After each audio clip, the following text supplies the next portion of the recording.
Hello? Is that working now? Can you hear me now?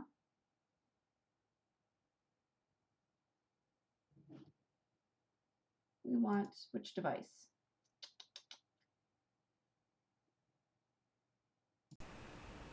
Hello, hello. Quiet, but you can hear me. How about now?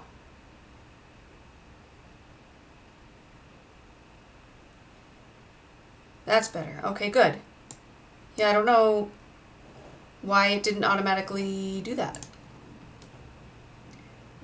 All right. So, my question was, are you feeling better? I heard you weren't feeling well.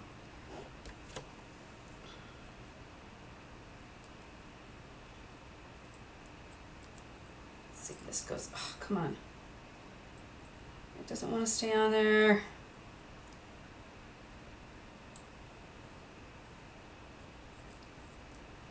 I just moved this upstairs from downstairs. That's correct. And this needs to be pulled through. Let's get that. Bronchitis. Oh no.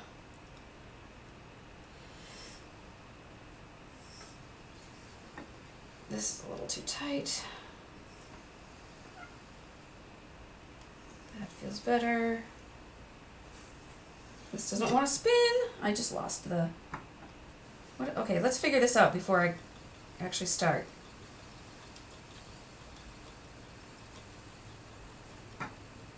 Okay, that feels better.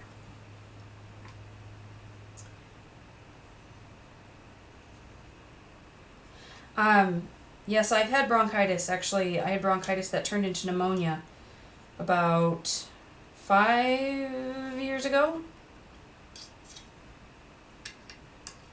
And actually, my lungs have never quite been the same since. So, see, this is pulling apart now. That's what you get for moving your wheel when you're in the process of spinning. We're just going to respin it to tighten up those fibers and make it strengthened. I'm still having some issues with my wheel.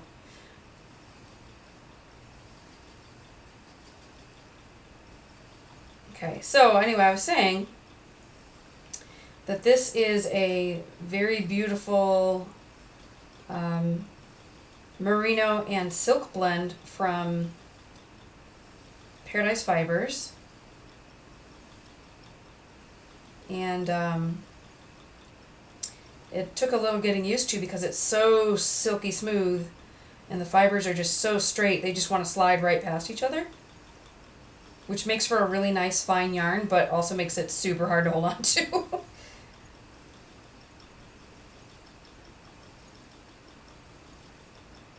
Yeah. Bronchitis is no fun. I'm currently waiting for my husband to come back home from BlizzCon.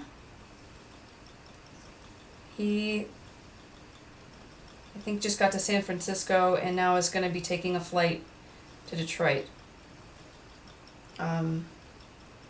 His flight got canceled actually the other day, and so he was panicking a little bit, and I told him not to panic, to just call the airline. Oh, this is, hold on. Having some problems.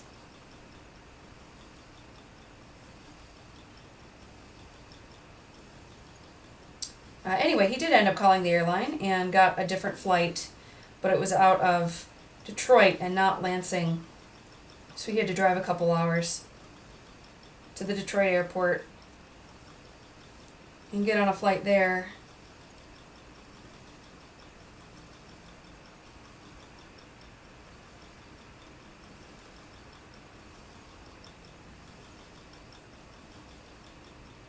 Okay, the other thing I'm going to do right now, because I'm in the adjusting phase because I just moved all of my setup to the upstairs office, is I'm too close to the wheel. So you'll have to bear with me while I try to get things adjusted a little bit. Okay, we'll have that there. Let's see what it looks like. You can still see everything pretty well. And I think that this is still a bit too tight. This didn't change at all. So,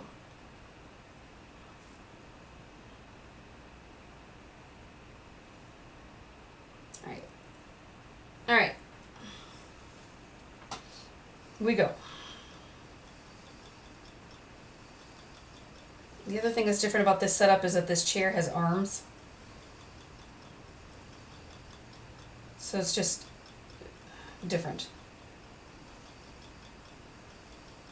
But this feels a lot better, actually. So I decided to move my wheel upstairs because the basement is very cold. And it's only getting colder because we're now getting into fall. I guess mid-fall now.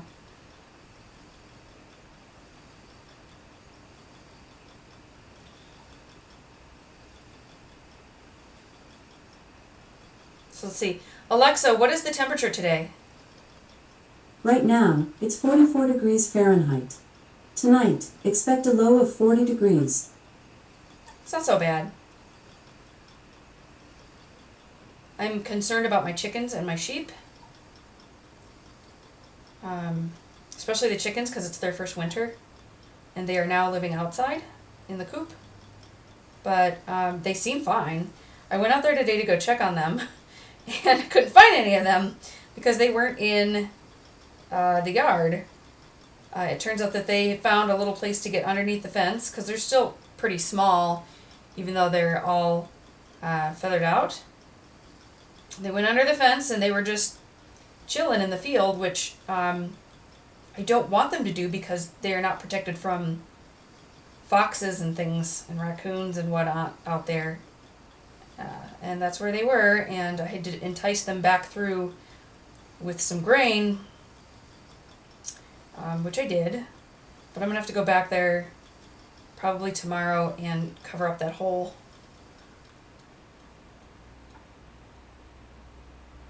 Oh, you said, yeah, I've got the heater right next to me, and it's pretty sweet. It's got its own little thermostat on it, so it should turn on when I get too cold.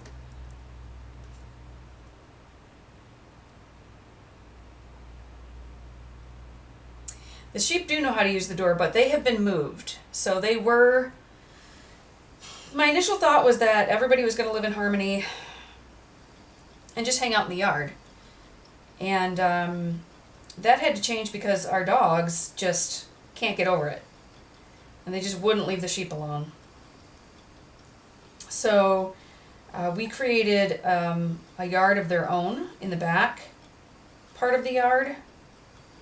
It's probably a... I don't know, it's a big area. And so it's where the chicken coop is, and we got a shelter for the sheep that they don't use. And so they've been back there.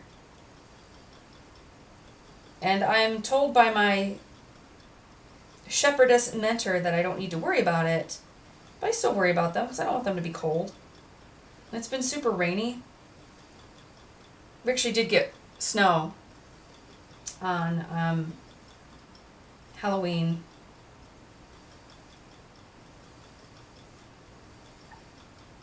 But they seem fine. I went out there and I gave them a couple flakes of hay, which they didn't want because they're still munching on the grass. But it's there for them in case they need it. The other fun thing that's happening in the next couple weeks is that I'm getting my little ram. So he's going to be a 7 or 8 month old ram lamb. And he's already hit puberty, so he's going to come and hopefully impregnate my girls so that around April we will have some more sheep.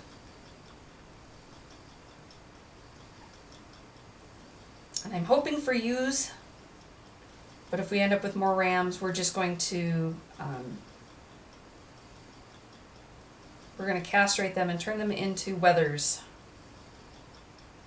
Because I'm running a fiber farm, there really is no need for me to get rid of the males, especially since males produce a lot more fleece than females.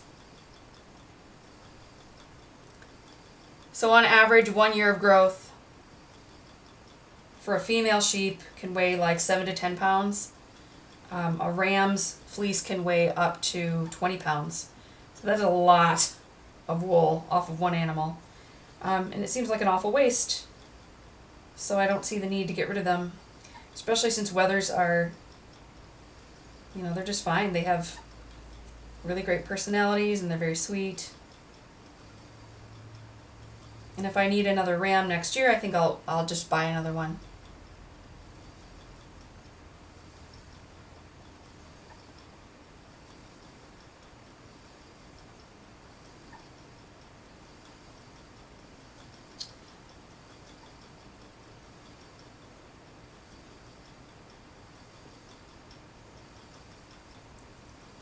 So anyway, the sheep are fine. Chickens are fine. The chickens I bought them in September, and they were maybe a month old. So they're maybe 2.5 months old by now. Close to 3 months. And I expect them to start laying at around 6 months. So they just have to make it through the winter. And in the spring, there's going to be a lot of action on the farm. This winter's going to be pretty boring, and that's fine because I'm using this winter primarily to get the business up and running.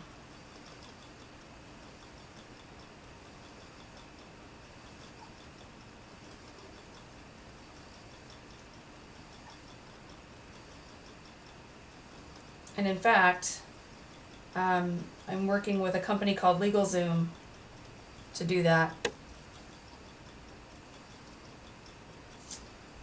So we are now Lark Farm LLC.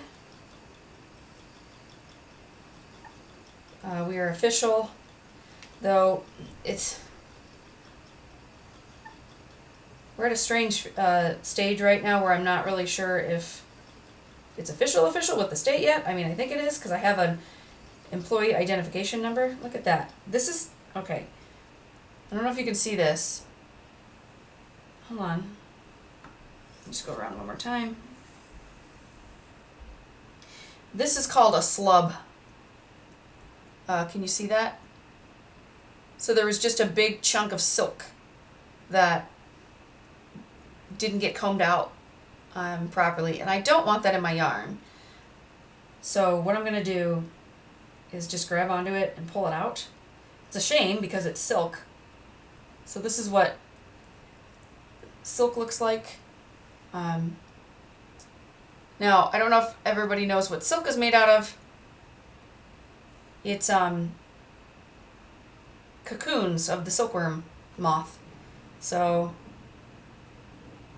that didn't get it didn't get drawn out properly. So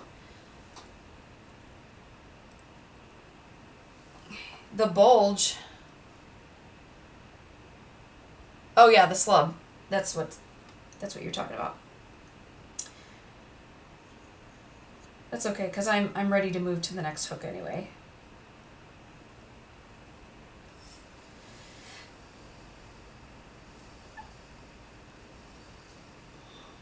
So the nice thing about this fiber that I'm working with is it has made consistency in the width of the yarn very easy.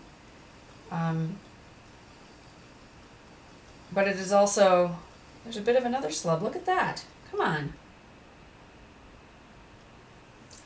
It has also had quite a learning curve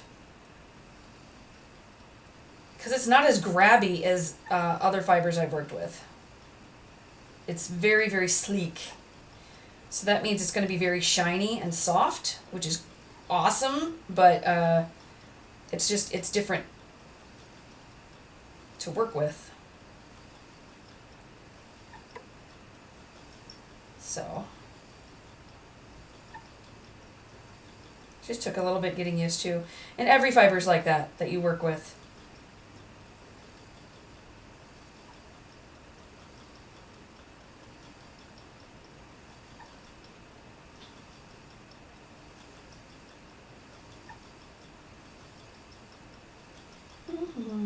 So anyway, I was talking about sheep. Sheep and chickens. Oh, I was talking about the business, yeah. So I'm going out of town next week, but one of the things I need to do is to set up a bank account for the business, and it's not clear to me that I have all the things done that I need to do for that to happen. So I just need to, I have a business advocate who's supposed to be helping me, and I'm going to ask her if I'm okay to start to go do that. Because I have an employee identification number, but then the state of Michigan wants something called a DBA, which apparently means doing business as. And I don't know if that's different paperwork or I don't know. My degree is not in business. So all of this stuff is completely foreign to me.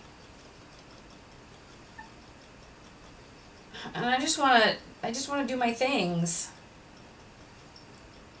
and start teaching and stuff, but instead I got to deal with all this crap. So anyway, I'm spending the winter getting all that business stuff taken care of.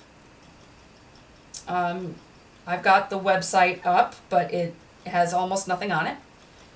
So it's lark.farm is the website address if you're interested in going there. It is very temporary.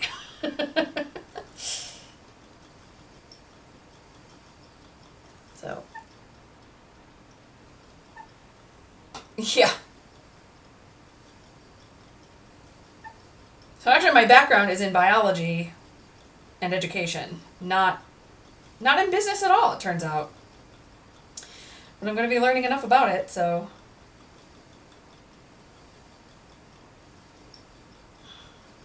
Oh, I don't like how that tried to take off with that.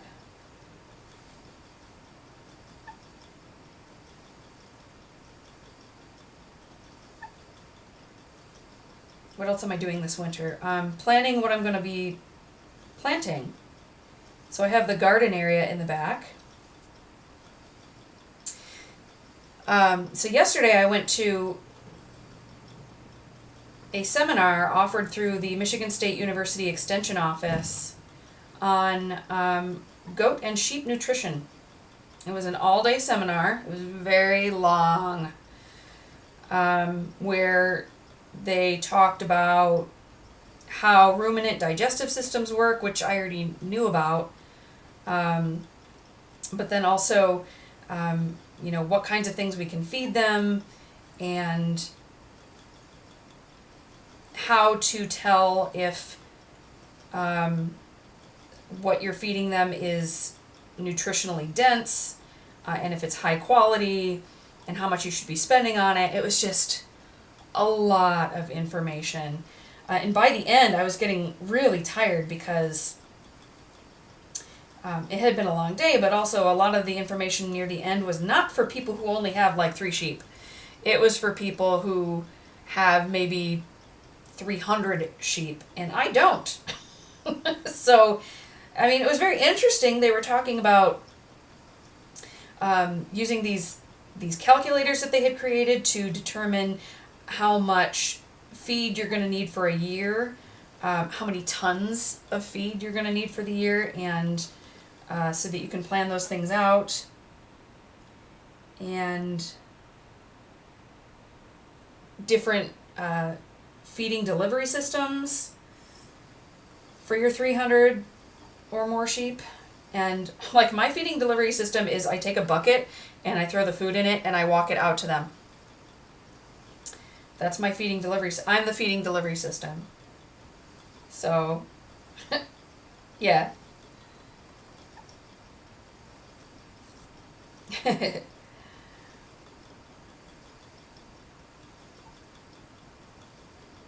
But anyway, so I'm going to take a lot of the information that I learned from that seminar, and it's going to help me to figure out what to grow, because so one of the things that they talked about was that the hay that you buy is not always going to be of the highest quality. And that is okay, because sheep can actually digest quite a lot. And what they are not getting nutritionally from the hay that you are giving them, or the pasture that they're on, or whatever, you supplement with grain. And most people use corn, but they also said that barley is a really good option. And barley also happens to be a very popular component of beer. And Mr. Lark is very interested in brewing his own beer. So I said, I guess we're going to grow barley. So I'm going to try growing barley in part of my field next year. Enough for us to use to make some craft beer. So if you happen to be a Dr. Lark Breweries, yeah. Well, I don't know if like we need some sort of special license to do that, but we're definitely going to make it for ourselves. And then whatever's left over, I plan on using to feed the sheep over the winter.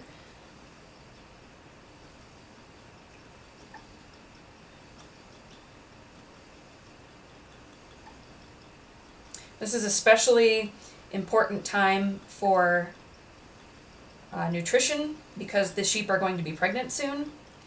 And you want to make sure that they are getting plenty of energy and protein from their food, both during late pregnancy and during lactation. And then after you've weaned the lambs, they go down, the ewes go back to something called just a maintenance ration. So you're just trying to have them maintain their weight at that point. And you don't need to be as worried about the content of their food. So anyway, I learned all that stuff yesterday. I'm going to tighten this up a little bit before we start the next length.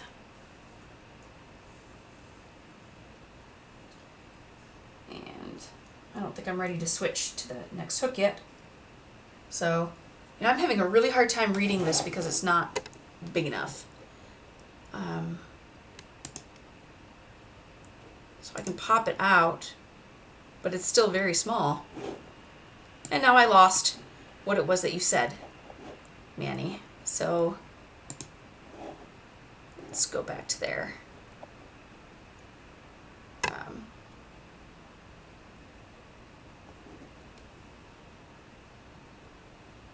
Right. I don't know how to make this larger. Maybe like control. Oh, there we go. Look, I made it bigger. But it's making everything bigger. I just want the chat to be bigger. Whatever, I can see it better now.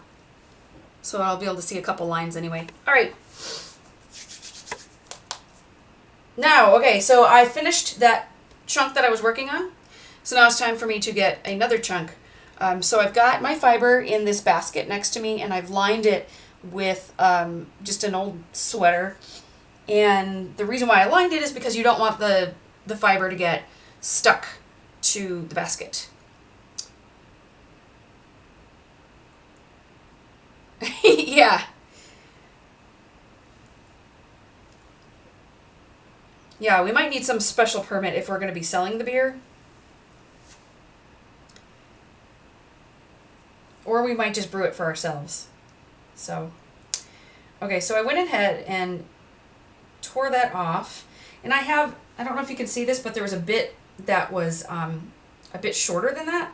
So I'm going to just pull that in half because I want to try to keep these sections, I want to keep them as much the same length as possible because it'll make it a lot easier while I'm spinning them. So I'm going to draft out the fiber a bit just so that it, what drafting out does is to both line the fibers up, because you can see, like, especially down here where it's very poofy, they're sort of kinked up a little bit, but it also just makes them come off a little bit easier so they're not as compact from where they were stuffed into the bag. And I'm actually not going to start with this one right now. I'll put that right there. And I will use this section that I pulled off. Look at that. There's a big old slub right there. Now this is not silk, this is wool. But I don't want that in my yarn. So I'm just going to pull that out and toss it to the side. And I can already see that there's other chunky bits in there too. So for the most part, this is a very high quality top or roving, but there are some, you're never going to be able to avoid all the chunks and stuff. So then you just pull them out when you come to them. All right. I am considering using a different chair because this one has arms.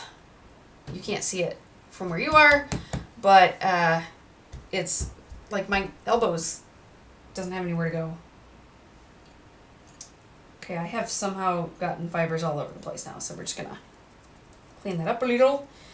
And now we're ready to start this next section. So this is about my favorite part. Hold on, I want to show you what I do here. So if I want to take this piece that is just roving, it's just loose fiber, and I want to attach it to this part that I've already spun. It is stupidly easy, and it's also really fun. So you start your wheel, and you just see how you've got like these little wispy ends. You just touch it as you're spinning, and they'll just wrap themselves around, and then it's connected. And you'll never even know that there was a join there. Isn't that beautiful and nice? All right.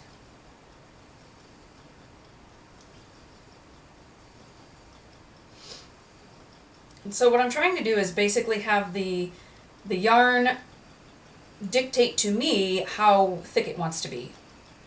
And you do that by letting a little bit of twist into the yarn. I let a little bit too much in there.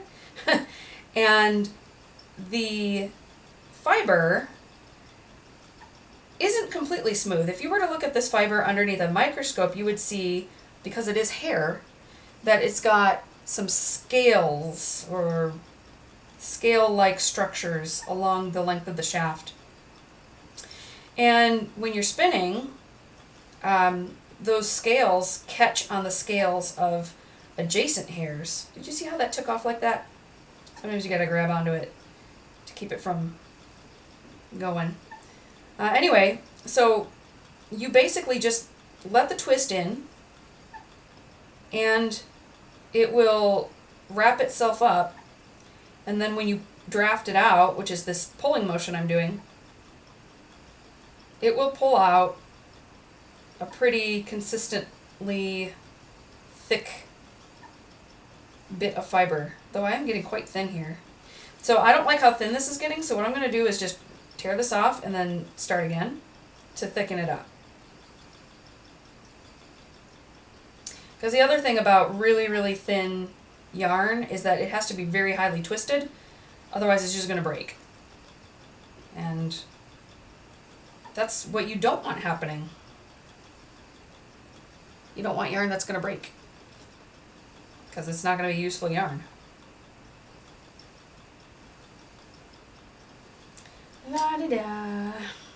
So you just keep doing this.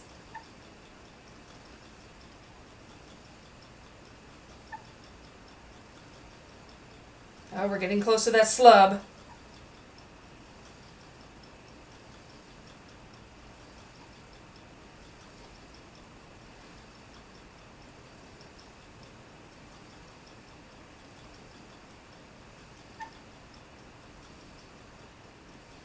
So does anyone here know anything about business? Because I don't.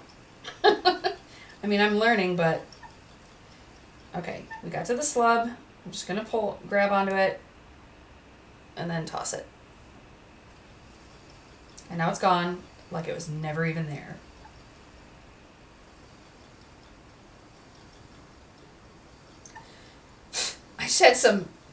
I have fiber go up my nose. Occupational hazard.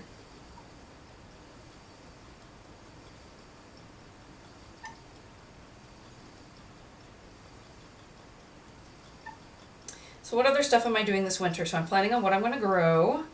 I'm going to be keeping an eye on my sheep, which are getting impregnated very soon. Going to watch my chickens grow. Work on the website. I'm developing a business plan. So like I said, I hired a company called LegalZoom to help me with my business, and I'm actually paying them, which I know some people wouldn't do, but because I actually am a complete and utter ground zero novice when it comes to business, I needed help. I don't know anything about anything. And so they are basically helping me, at least for the first year, maybe the first couple years, to get things off the ground. I have a dedicated accountant who's going to be doing my taxes for me for both my personal taxes and the business, which for me is, I am the business because I'm the only employee. But they're also going to be doing my husband's taxes because he is funding the business currently. Because I don't have a job. I mean, this is my job. The business is my job. The business is currently not making any money because we're just getting set up. So anyways, we've got help from accountants, help from a marketing team. I've got a dedicated business advocate that I can go to with questions. She's helping me with to write my business plan. They are going to help me. There's a few things that I need to purchase that we can't afford. So one of the things that LegalZoom can help you with is finding banks that will give you loans. So for instance, we need to build a barn. Because we don't have a barn. We don't have any sort of outbuildings for animals or storage of farm equipment. We also don't have a lot of farm equipment, frankly. So we need a little bit of help just getting started. And that's part of what I'm paying them to help me with. So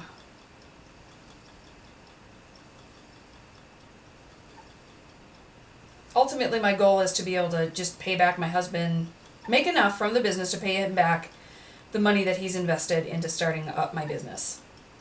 And if I can do that and then never make another cent, I will be happy. Okay, look. So we got to the end of that piece that I was working on, and I had set this other piece aside. So I'm just going to keep it spinning and then attach this one.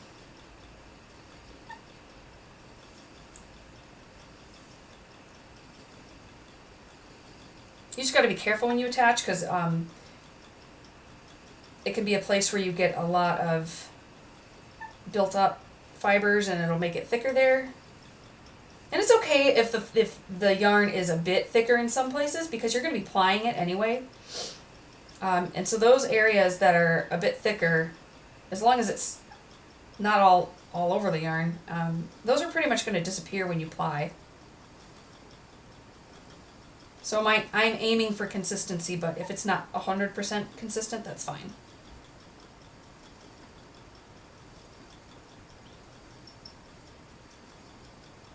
So again, this is a merino, which is a kind of wool, merino silk blend. It's about 70-30 from Paradise Fibers. And I don't remember the colorway. I'd have to look it up. But all of the names for this type of fiber had celestial type names.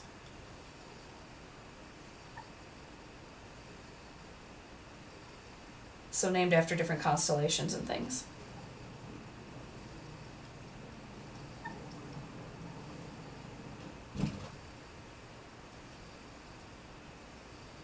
Okay, I think I'm ready to move to the next hook, because see how it's built up here?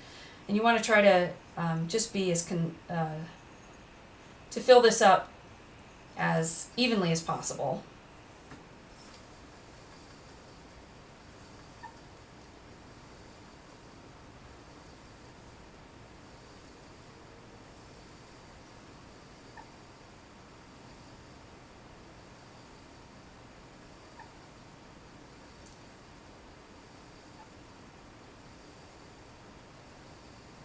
And so I'm just basically using my forehand to manage the amount of twist coming into the fiber off of, what's going onto the bobbin. And then with my aft hand, I'm pulling back or drafting out fibers.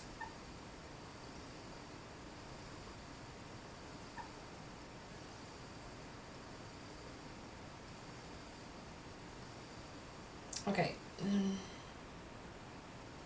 just get rid of that because we don't want that.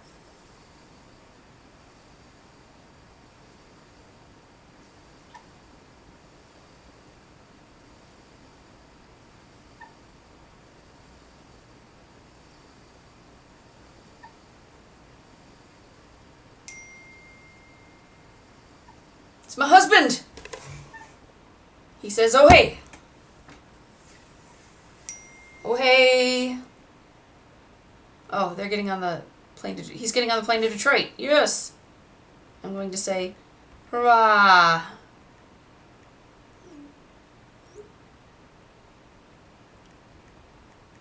He wants to know what we're doing for dinner.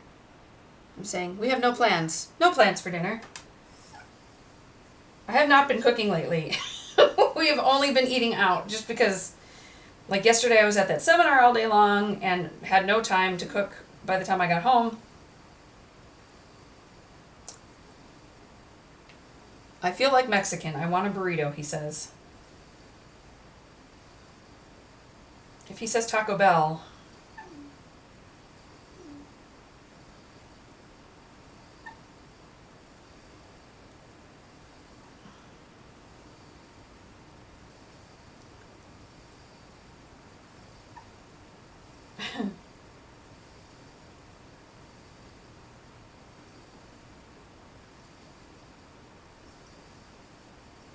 I will tell him, okay.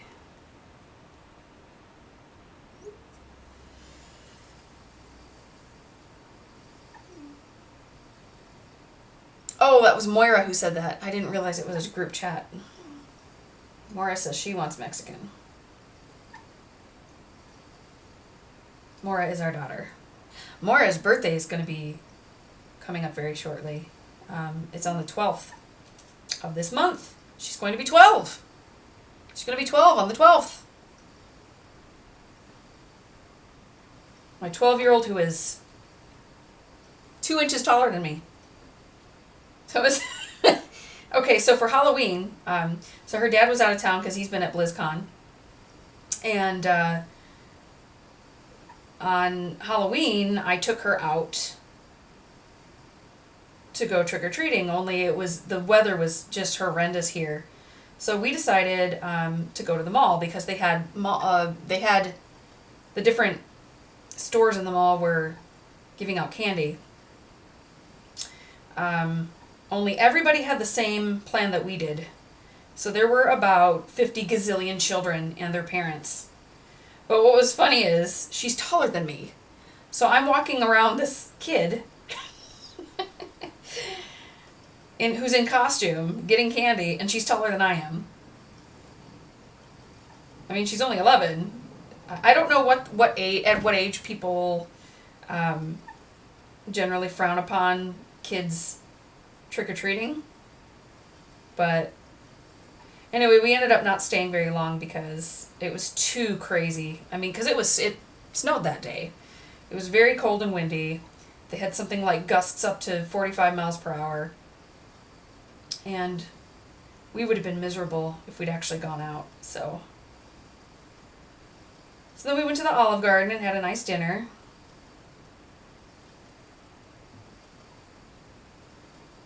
It was a nice day. She dressed up as Diva from Overwatch, and her outfit was awesome.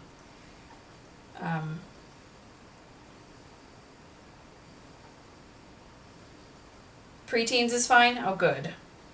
So at what age do you think it becomes less acceptable to be trick-or-treating?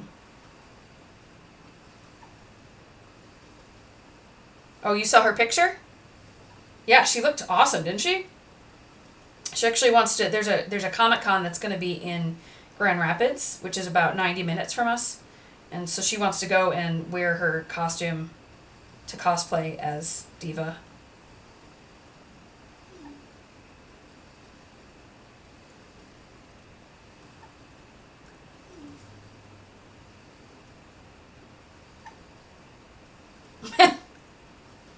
So 14 or 15, but how do you know that they're that old? Because, like I said, I mean, I'm 40, or I'm going to be 40 next month, and she's taller than me. So she looks young, but she looks much older than she actually is. She doesn't look 12. She looks probably like she's 16. So I just wonder at what point she's going to get the side eye from people. And for her, it might be premature just because she towers over kids her age.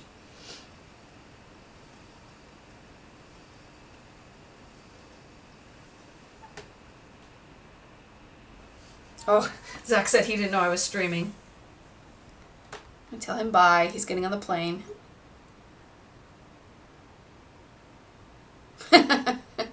Manny, you want burritos now too? All right.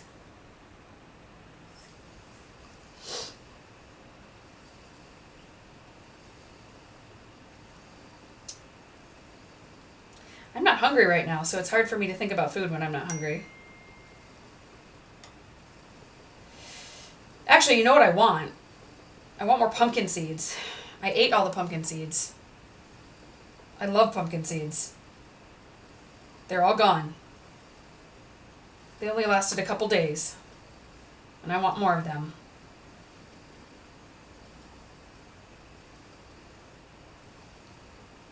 So I ended up saving a bunch of them because I plan on planting them in the garden next year. So when we went to the orchard to get pumpkins, I made sure to get a lot of different varieties. So we got some of the giant orange, jack-o'-lantern type pumpkins, but also mini pumpkins, mini orange ones. Some that were green and kind of gray colored. One that was like almost red, but very large and flat. So I'm going to harvest the seeds from all of those and hang on to them and just plant all of them, and hopefully I will get at least a few pumpkins next year.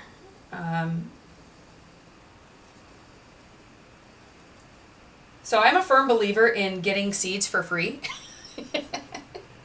So one of the things that I like to do is go walking around places that have plantings, and in the fall particularly, and I just harvest some of the seeds because I know nobody's going to miss them. And I then will plant those seeds on my own property. And so that is how I've gotten, I would say, the majority of the plants that I've had at all of our properties, just by taking seeds from other people's plants. College campuses are a really great place to do this, but you have to be a little surreptitious because I think that they would, if they knew that you were taking the seeds, even though they don't use the seeds for anything, half the time they don't even deadhead the plants. They just let them fall on the ground. So, but if they knew that you were doing it, they'd get upset about it because it's like you're stealing seeds. But really, I'm just taking the seeds that no one else wants.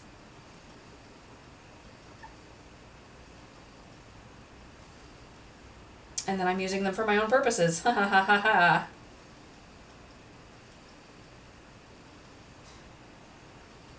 And then the other great thing is, once you've got the seeds and you've grown your own plants, you've got seeds forever. So another thing that I'm planning on growing or selling as part of the brand is seeds. So I will collect all of the seeds that I can, take enough so that I will have plants for the next year, but then I can sell any excess seeds.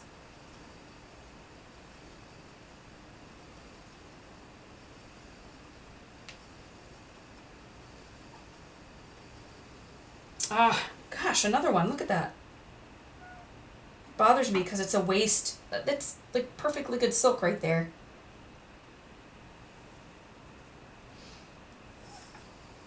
Slubby slub.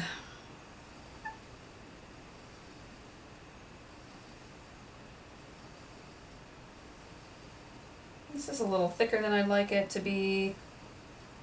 Ah, well.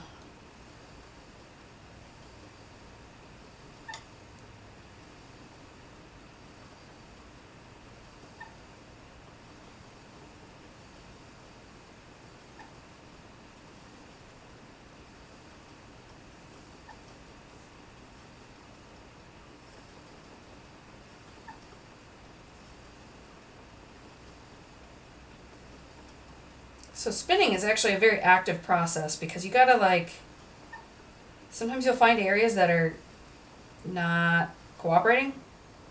So you have to be very proactive about fixing those before it starts to get spun, because once it's spun together, it's not coming apart. I mean, unless you pull really hard, and then if you do that, you're just likely to break the fibers. And we don't want broken fibers because that's going to weaken the yarn.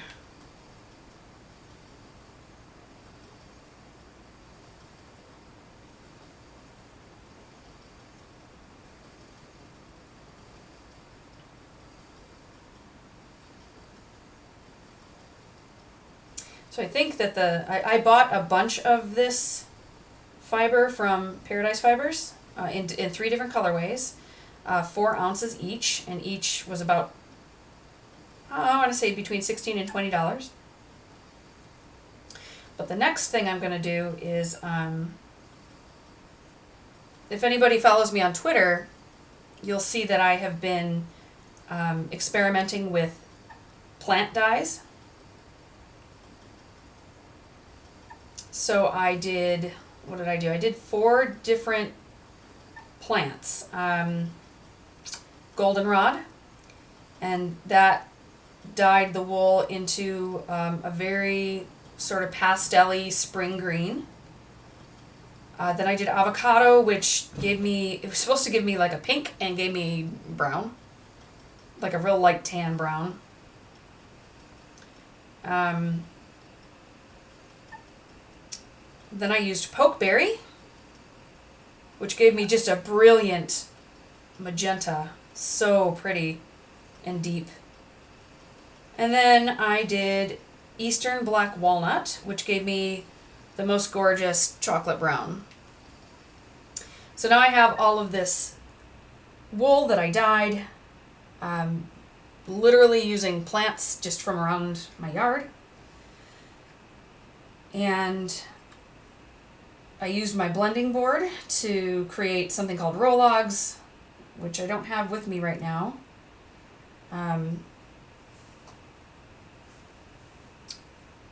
They're basically like these long tubes of fiber. So I'm going to use those next to spin a yarn. And I have something like,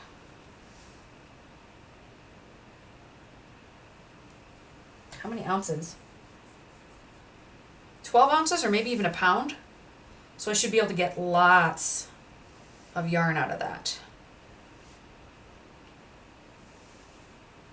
So 4 ounces of yarn will only get you so far. Or so 4 ounces of fiber, I should say. Particularly if you're going to ply it. So however much yardage you would get out of 4 ounces of a single ply yarn, you have to have that when you ply it. Because you're essentially folding the single in half.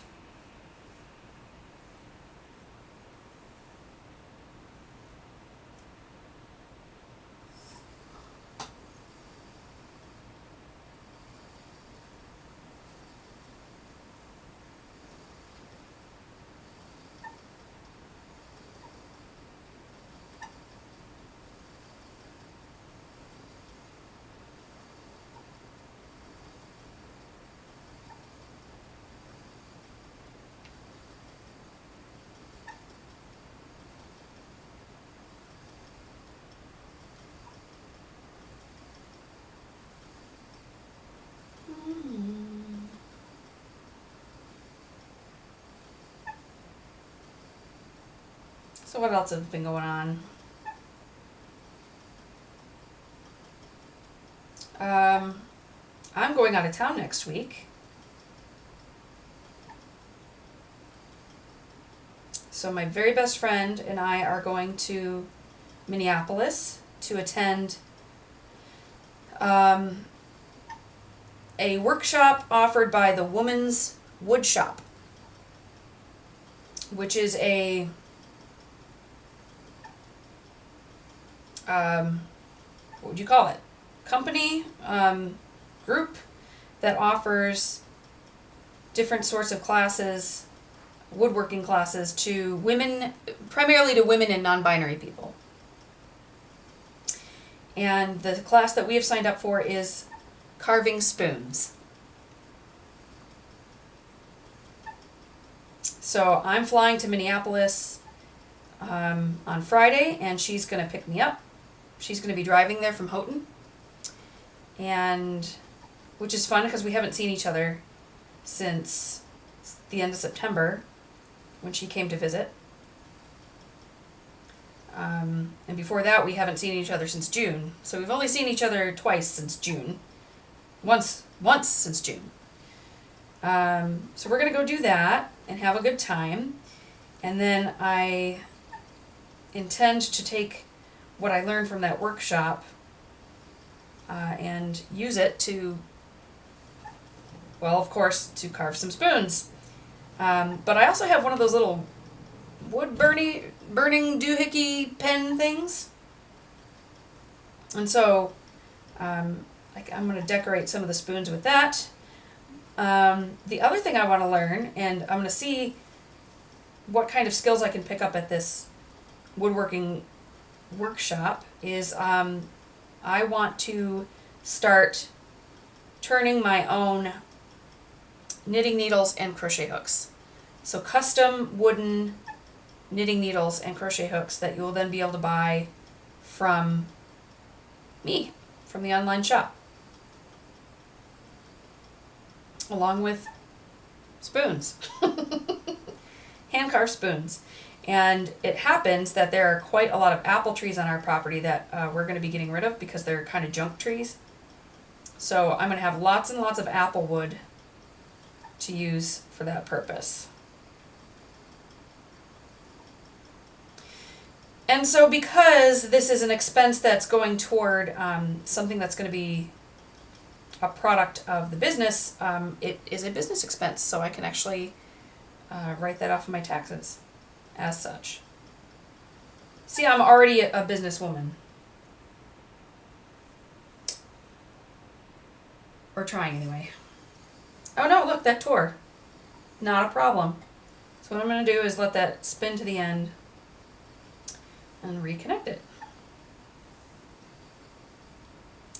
And just let those little scales on the hair do the work for me.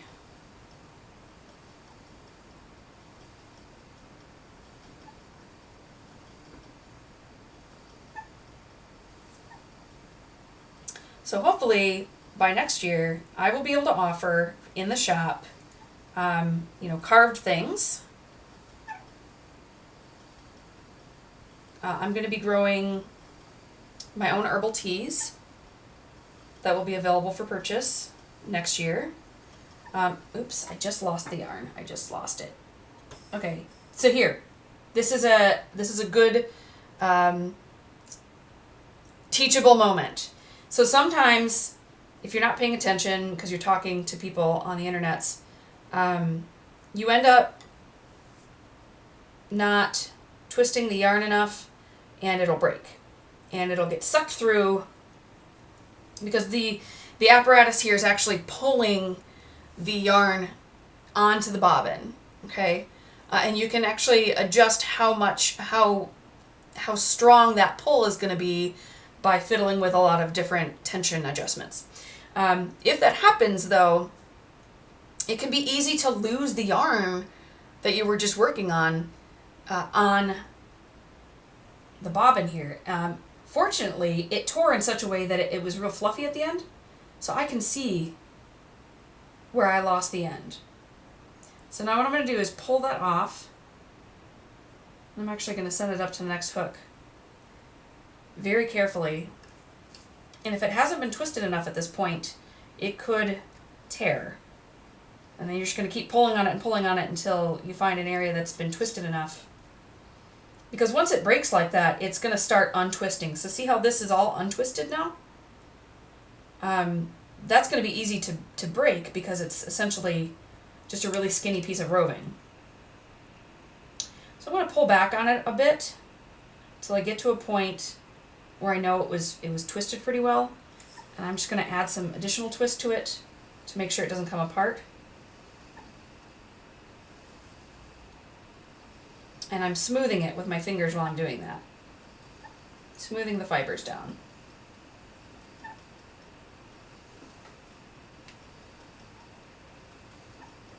See? And now we just go and reattach our yarn where we were working.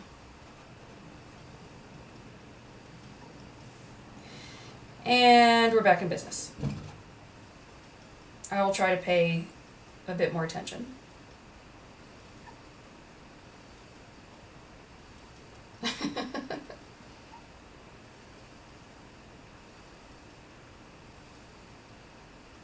Well, Manny, I am hoping to get some more followers. So I noticed, because it's been a while since I had streamed, I actually lost a few people. So I'm back down to 72 again. But once I get up to 80, I will do a giveaway. And I don't know what that's going to be yet. Generally what I do with giveaways is I just talk to the person who wins. We do some sort of raffle. And whoever wins, I usually just have a conversation with them about like what they want.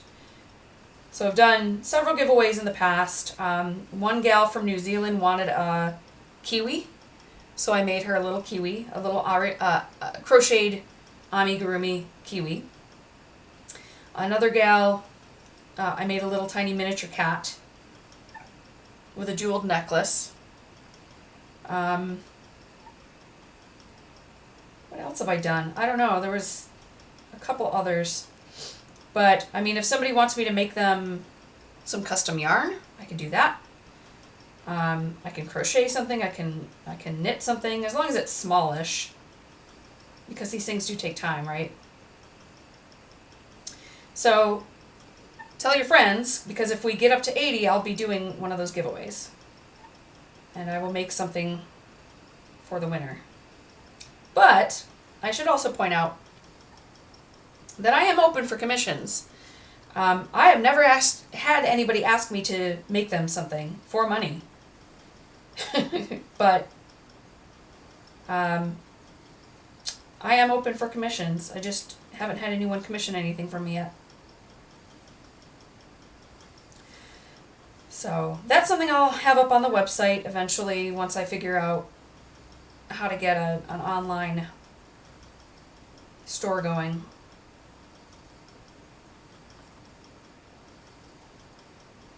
So I'll be selling things that I make and developing inventory. I'll sell those things online and in the physical store, aka my house. But I also plan on going to things like farmers markets, especially starting in the summer. And I'll take those things with me. There's lots of craft shows in Lansing over the year. So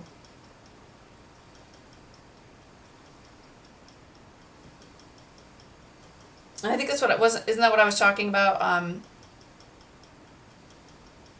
The different things I was going to be offering starting this next year. So, of course, different knitted and crocheted goods, different yarns. I can custom spin things. I can dye things. I'm going to be making tea or growing tea and then selling that. I'm going to see about doing some natural dye stuffs.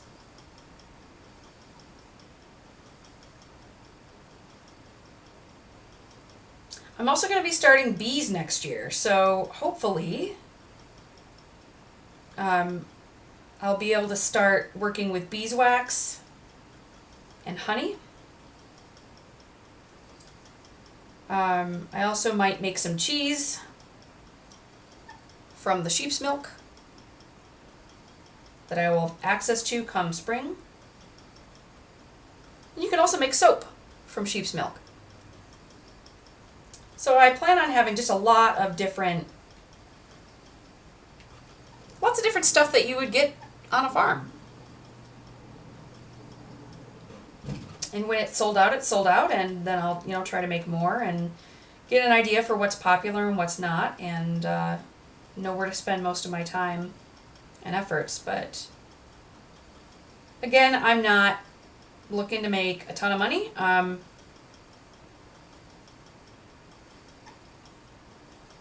I don't need to get rich. My husband has a real job, so he makes enough to support the family, and anything that I make on top of that is just icing. But I would like to be able to pay him back initially, so. Even though it all goes into the same pot because we have a joint account.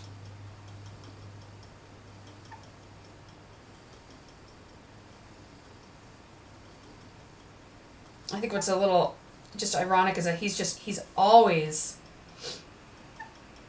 that's not true. He's almost always made more money than me.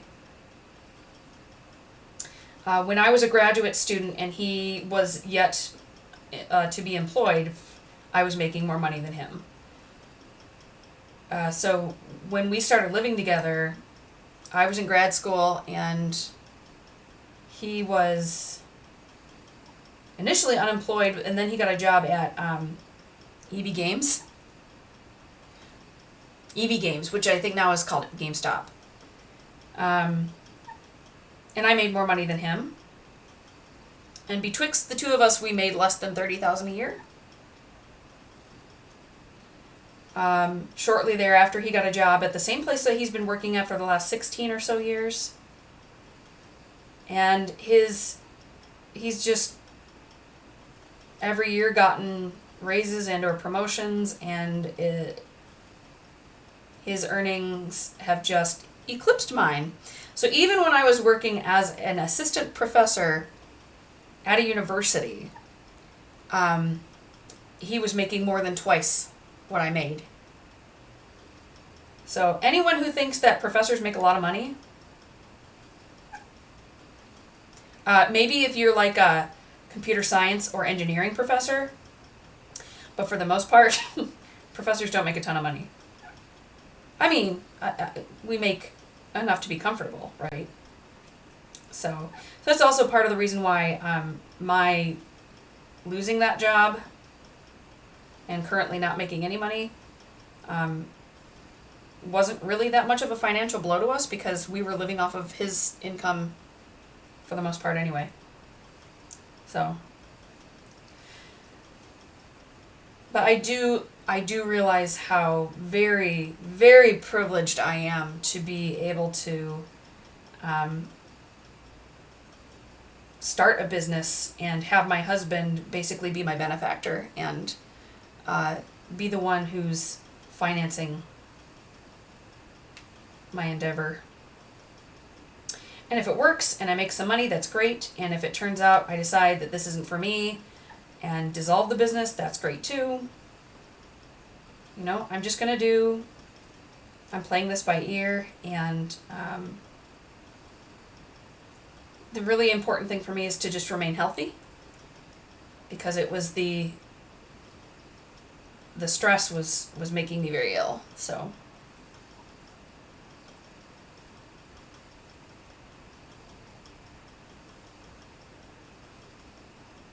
not to say that there is no stress involved in being a farmer, but it's a different kind of stress. And I really love spending time with my animals and just working outside and having that be my job. It's so great.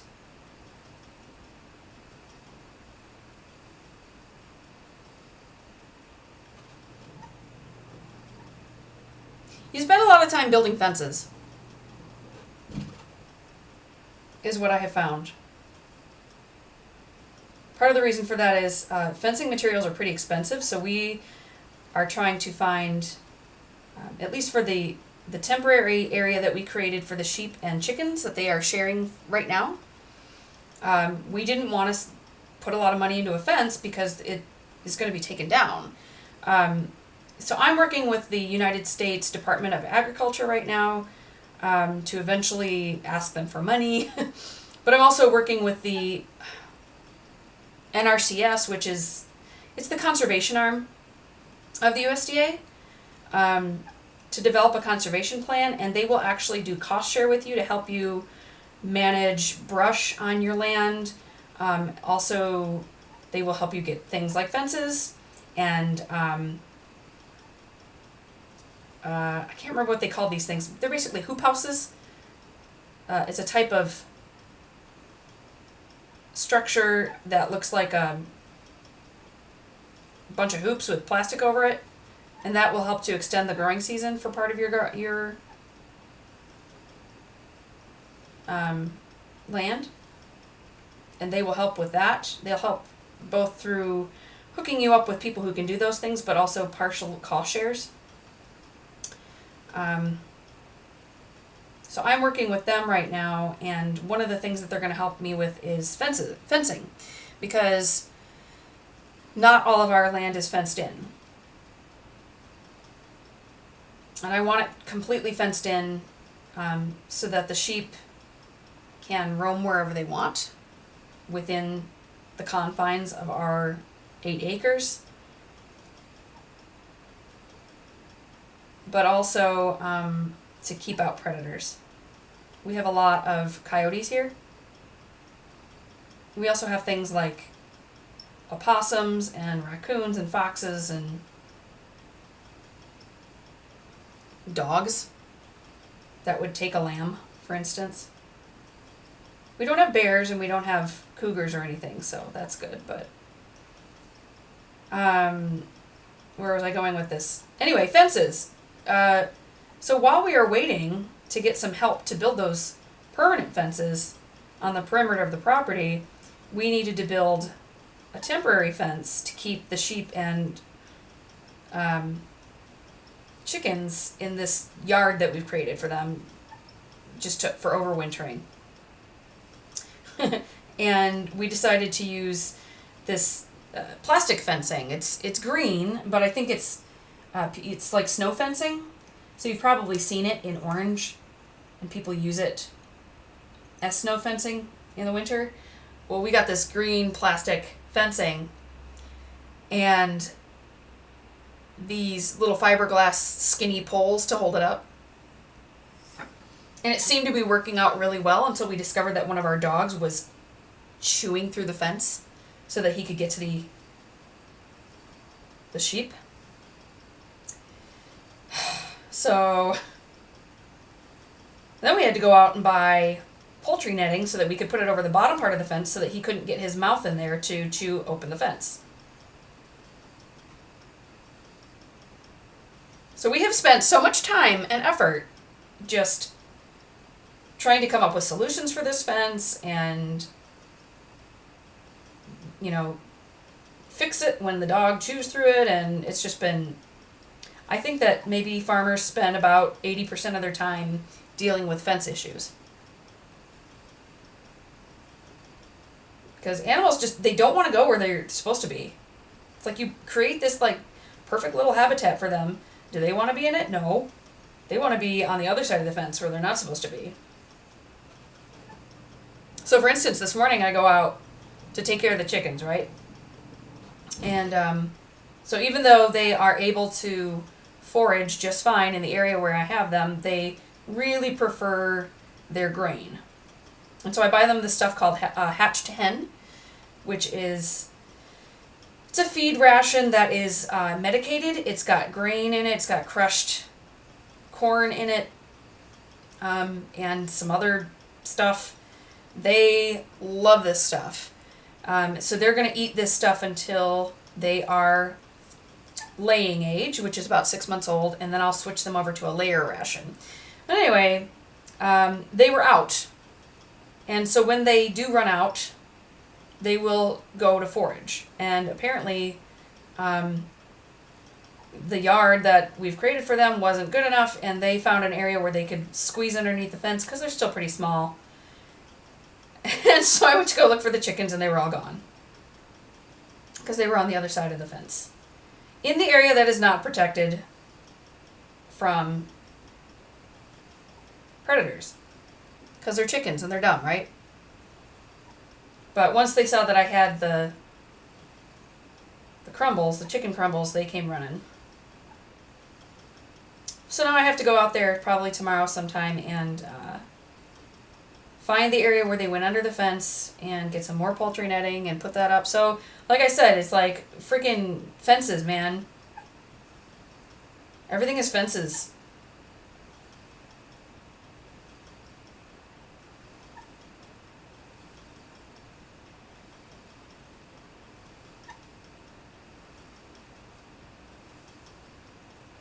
They're pretty happy though. They have a nice coop back there. We used some foam insulation panels to close up the windows so it's nice and warm in there. We're going to be putting in some little solar lights because it's very dark, even during the day, so that they have some of that. Hey, how you doing? I'm just talking about chickens.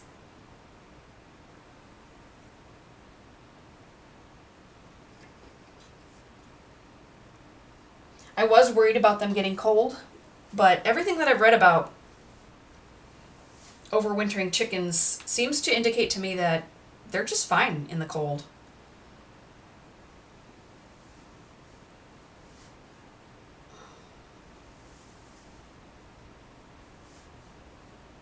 And they seem fine. They seem perfectly happy when I go to visit them. It's kind of nice because since I raised them from chicks, they view me as, the one who brings them food, and so they're very attached to me. So when I go out there, they generally come running, and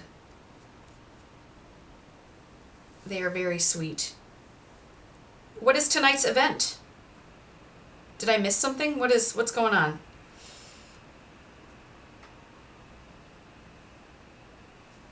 Oh, fiber up my nose, fiber up my nose. Blech.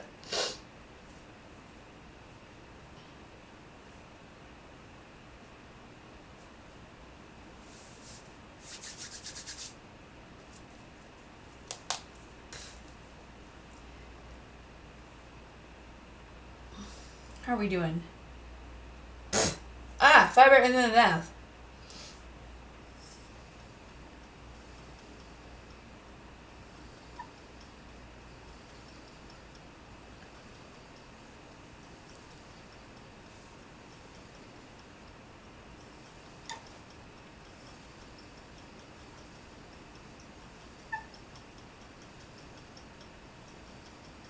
This is getting pretty chunky, huh?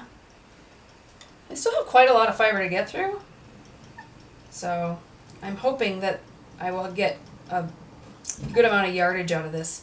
But I definitely have to ply this because it is so sleek. It's just going to break if I don't. A wrestling company. Awesome!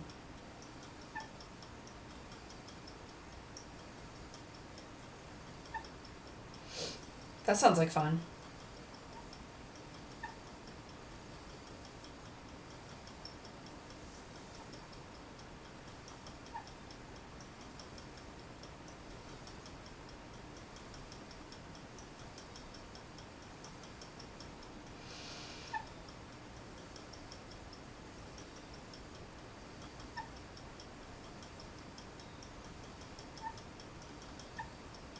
I've just been sitting here making yarn and talking about goings on the farm.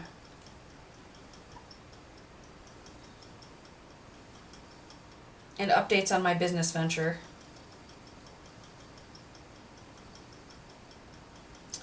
Okay, see this? There we go. Sometimes, if you're not careful, the fibers want to pull apart before they've twisted sufficiently. So then I just grab onto it with my other hand and let it get some twist in it, and it's usually fine.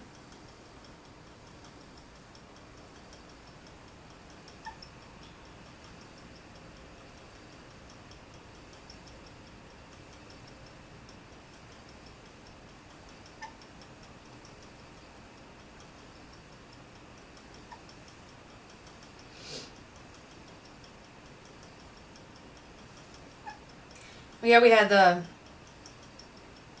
time change last night. That's why it feels so much later than it is. I'm thinking about making some coffee for myself. Coffee with some pumpkin spice cream in it. That sounds good.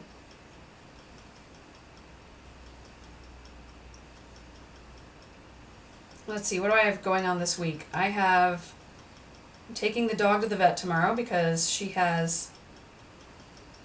been battling an ear infection, and so she has a follow-up appointment tomorrow. I have to go do a lot of shopping tomorrow too because I need farm things. I need an additional water for the chickens. So one of the things that I've had to consider for winter. Hey, thanks for the follow. Sapphire Mist. I like your name.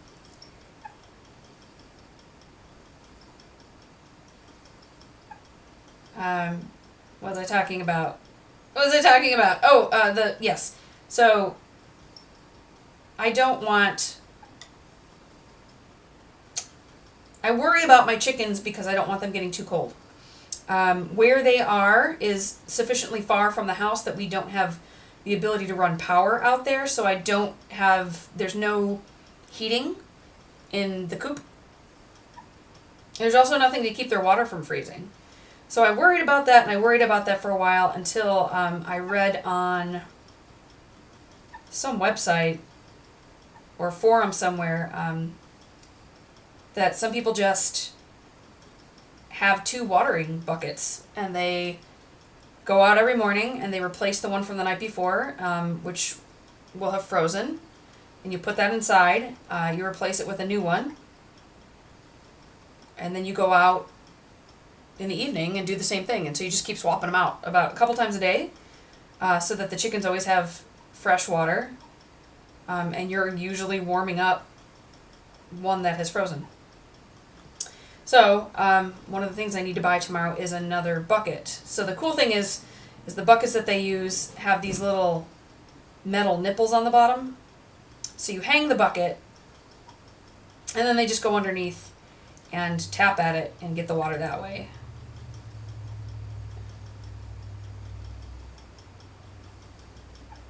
So I need one of those. I think I'm going to get them a larger feeder because the one that I have right now only holds 7 pounds of feed at a time, and they are going through it in about 2 days. Of course, then again, maybe it doesn't matter because if I'm going to be going out there twice a day anyway, it'll be a lot. Oh, shoot. Hold on. Emergency. What I just had happen was a part that's way too thick got bound up. So here's what I'm going to do. We're going to fix this. So I got this little end, and I'm just going to pull it a little bit. And when I let go, the spin that was in this piece of yarn is going to go into that. See? So I fixed it. It's now consistent, and I'm not going to have a big thick area. But now I have to deal with the area on the fiber that I was working with, the fiber supply.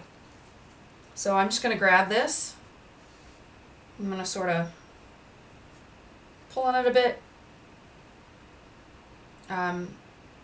So this is what caused the problem. Do you see that there's like that chunk in there?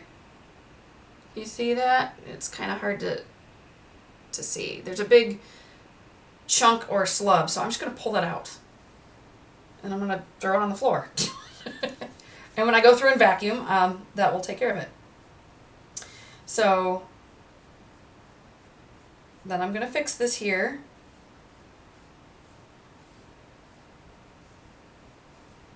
And it is all ready to go. So now we fixed it. I'm going to put a little bit of spin into this.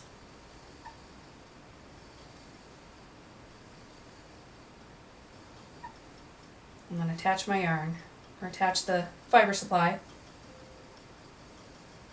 And there we go, we're back in business. Cool. So, I don't remember what I was talking about. Chickens, winter, water supply. There's no power running to the coop.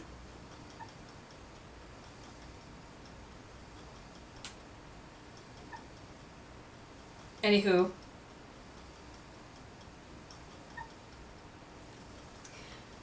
Well, thanks for the follow to Sapphire Mist. We are seven people away from a giveaway.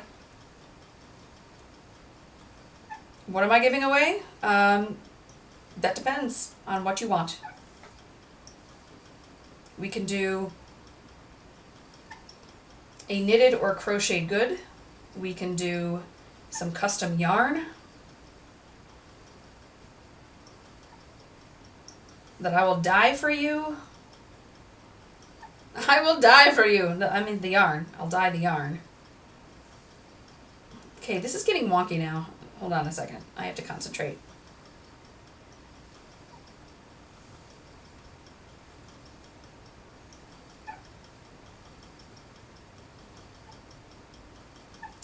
Nice to meet you as well. There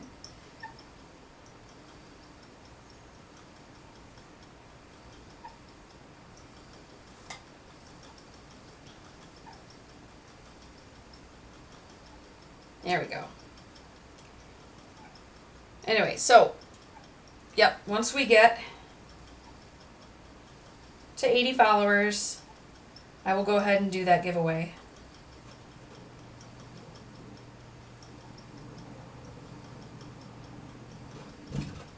There, now things are working out nicely again.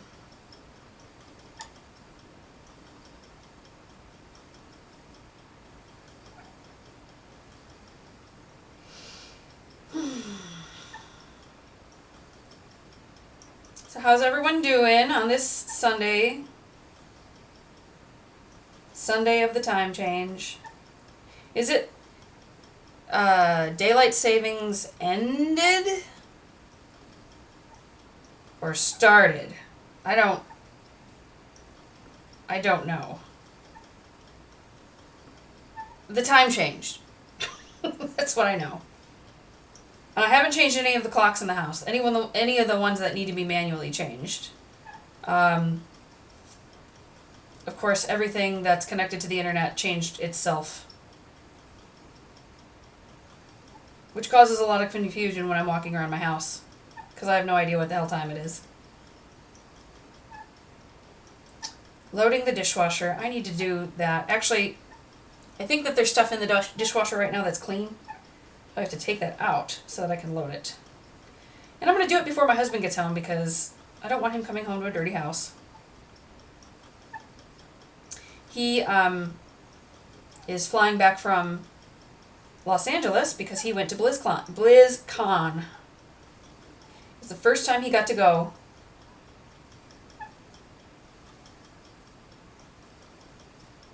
And I know he was hanging out with a lot of people from his guild, so I'm very glad that he was able to go to that. Because he's always talked about going. And this was the first year that he actually was able to. And I know he was super excited about it. You're a Diabler? Diablo 4 was announced. Finally. Everyone's excited about that.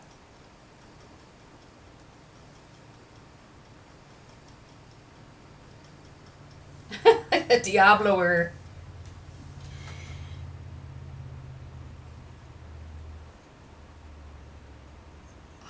Okay, now the question starts to become, am I going to be able to fit all of this on one bobbin? I think the answer is yes. We'll see. I've actually never played, have I ever? I've never played Diablo. I've watched my husband play it. And my daughter's into it too. She enjoys playing it with him. But I myself have never played it. I've played, many years ago, I played Baldur's Gate, which was quite similar in mechanics. That was a long time ago. Like, prior to my daughter long ago. It's like 15 years ago I played that game.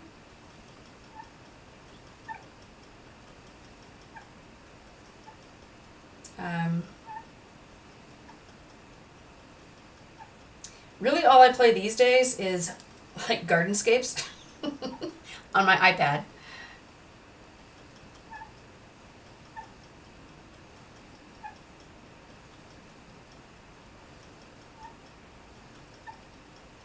Well, I think I still do have my WoW subscription. I was playing vanilla for a while.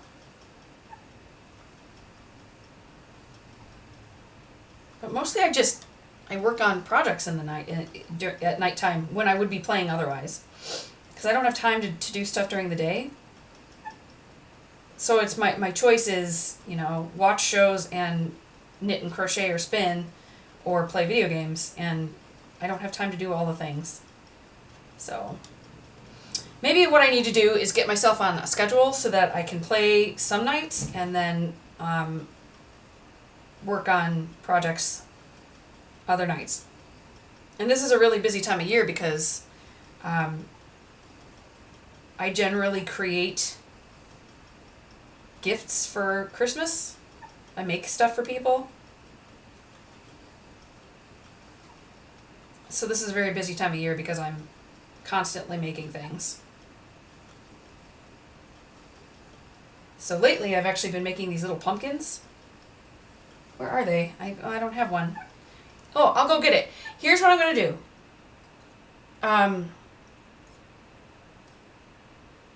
Yeah. Well, and I read too. But usually I do that. I read on my iPad while I'm trying to fall asleep. So, oh no, a cat. Do you see this cat? Nick, you can't go in there. So what we're going to do is I'm going to use this towel to cover up the fiber.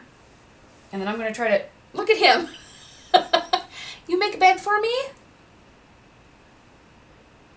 I bet that's nice and soft. I can't believe you. Okay, well, you guys can sit here and watch it for a minute. I'm going to go get something to show you, and I'm also going to make myself a coffee real quick in the Keurig. So I will be back in a second. I won't go to the be right back screen, so you can actually watch our kitty, and his name is Severus. So, Severus, entertain the people, please. Do not, no, don't mess with the wheel. There you go, get comfy. All right, lie down. If you mess with this, I will end you. In fact, you know what I'm going to do? Because I don't trust you. I'm just going to take that off and put it up there for now. Okay. You can entertain the people. I'll be right back.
Hi, Sevy.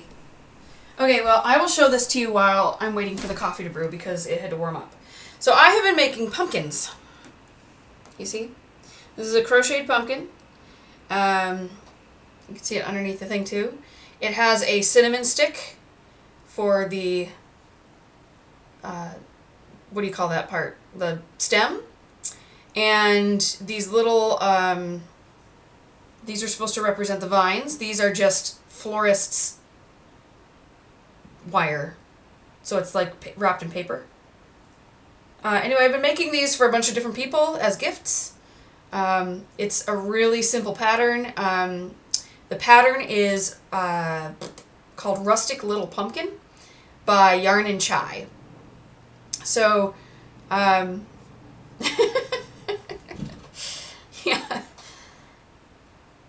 I'm glad that you're entertained, Manny. So, oh, the cat's gone. Good. So anyway, I've been making these for a bunch of friends. I think I've made 4 of them now. So I will be, I have a couple more of these to make, which is great. I have tons of orange yarn left over. And once I'm done with this, then I will be shifting toward making Christmas stuff. And this year I bought a bunch of different clasps for, what are they called? Keychains. And so I'm planning on making a bunch of little amigurumi, I don't know what yet, I haven't decided. Make a bunch of little ones so that I can give keychains to people for Christmas because I'm cheap and I don't know, I prefer to make things for people because I don't know, it's more meaningful and I usually like to make something that's going to be useful to them and who doesn't need a keychain? Yeah. I need to start planning ahead because I want to start going regularly to craft shows and I don't have an inventory laying around. So I need to start building up stuff. I do a lot of different kinds of crafts. I mentioned, I don't know if you were here, Sapphire, for when I was talking about what I'm going to be doing next week, which is going to Minneapolis with my best friend, and we are going to a women's woodworking workshop, and I'm going to learn how to carve spoons. So that'll be one of the things I add to my repertoire is carving spoons. I also am going to start doing, turning custom knitting needles and crochet hooks. Yeah, so once I'll have to start building up those things, and probably I'll have the chance to attend maybe 2 or 3 craft shows throughout the year, plus have stuff available for when people come to the shop once it's open, both online and in person. So, okay, so the cat has decided to sit on the couch. You see him? He's over there. Hi, buddy. You gonna sit there? And my coffee is ready, so I'm gonna go get my coffee, and I'll be right back. Entertain people. There you go.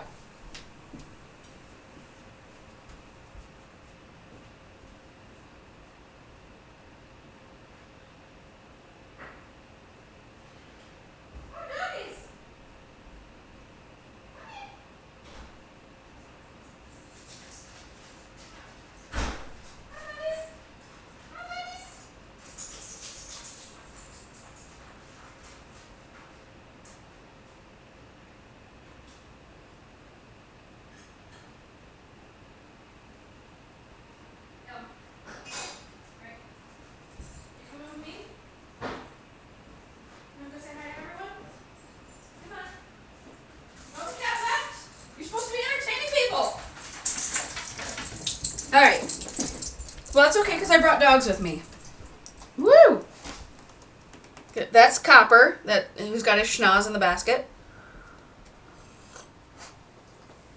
Put my coffee there. Alright. And then here's Agate. Come here, guys. Come over here and say hello. Hi. Come here. Come over here. Come here. Come say hello. Can you see them at all? I have 2 basset hounds. A boy and a girl. The boy is Copper. He's 3. No, 5. You're 5. You are 5 years old. And Agate, and she is my chunk. She is 2. In her 3rd year. Right? Guys, it's getting cold in here. Also, you smell because you were outside. And this little kitty is Severus. Don't touch the wheel. Don't. Not allowed. I'm going to turn my heat on. I'm cold. Hope it doesn't make too much noise. Why isn't it going? There we go.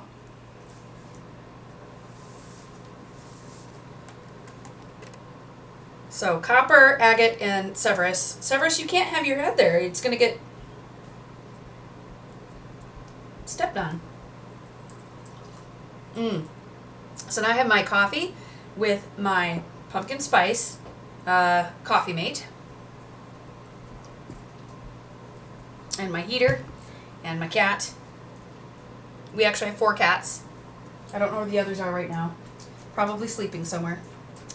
Okay, what was I in the middle of doing? So I actually took this off because I didn't want the cat getting to it. It needs straightening out a little bit. Okay, so here's a dilemma because I need this so I don't get fiber all over my lap.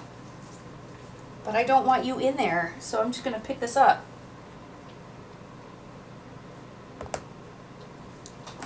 One thing you have to protect against anybody, particularly animals, wrecking your fiber, because they don't care. They just animals. Okay, buddy, don't get hit by the wheel. All right, so we're just gonna join that up again, and then we're rolling. What are you doing? Yeah, you're gonna get hurt. Oh my God. You know what they said about curiosity in the cat? Huh? Of course he doesn't. He's a cat.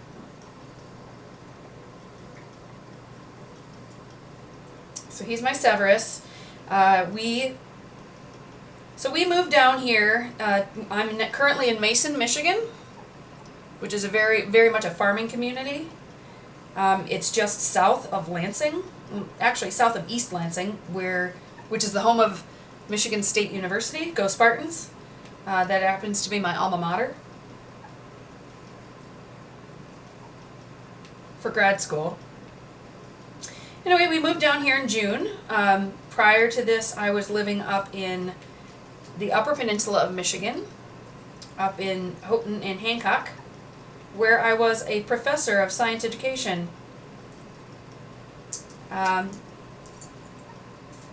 This past year, they decided to end my program, which was the teacher education program. So what I did was I taught education classes and I prepared people who wanted to become teachers. And we specialized in secondary education, so just middle and high school teachers. And I did that for 5 years. No! Get away from my fiber! Stop it! Stop it! Oh my god, I'm gonna kill you. Oh, you got some in your mouth. Don't eat it. Don't eat it. Stop. Oh my god. Great. He's gonna have a multicolored hairball now. Sigh. Anyway, what was I saying? I don't know. Oh god. Everything's all messed up now. All ended.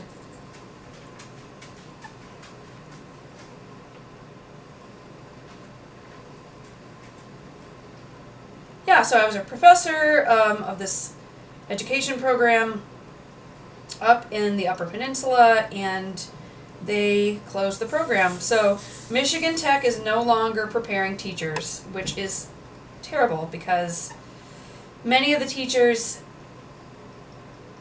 who graduated from that program would stay in the Upper Peninsula, which is an incredibly rural area, and they are in desperate need for teachers. So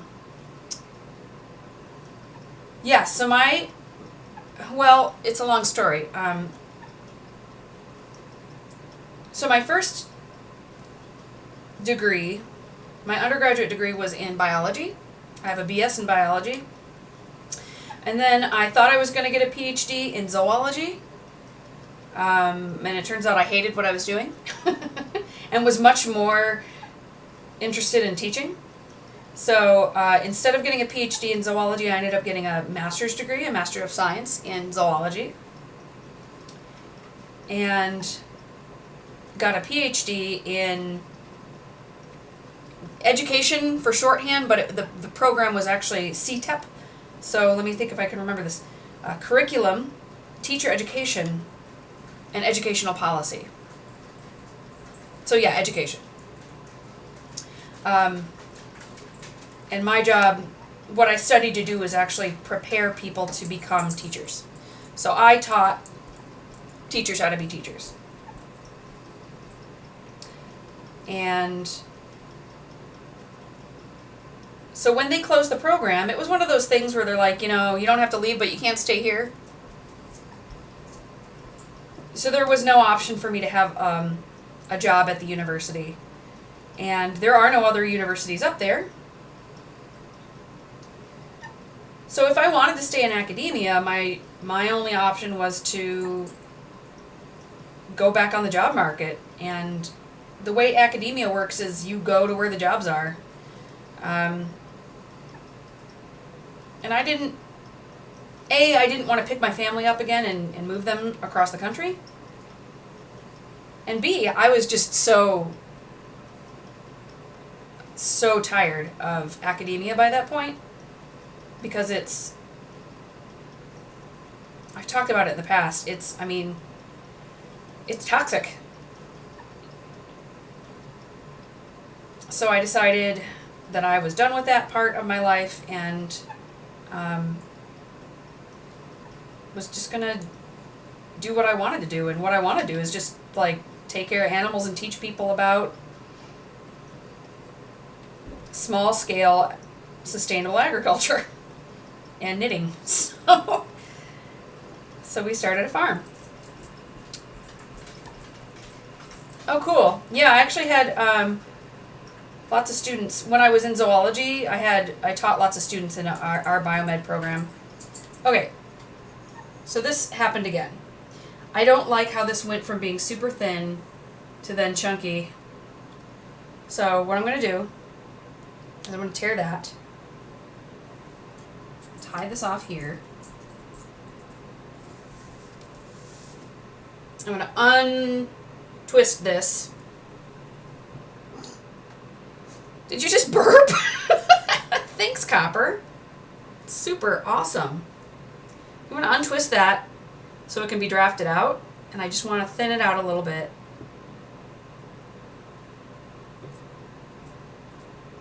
And then I'm going to turn my heater down because, wow, that's a little too warm.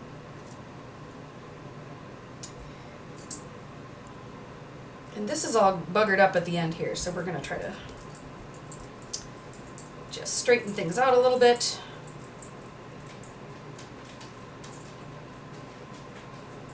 If I was paying 100% attention to this, then I wouldn't have to stop so much, but I'm not. So then I'm just going to like literally hold on to that and start spinning, and it's going to twist around, and those little scales on the fibers are just going to grab onto each other, and then we're back in business.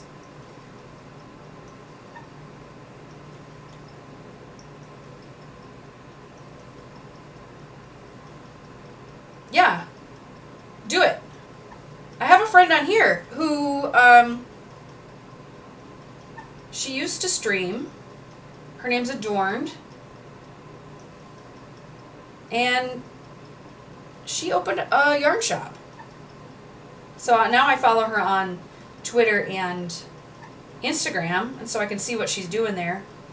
But I don't think that she streams much anymore. I haven't seen her anyway.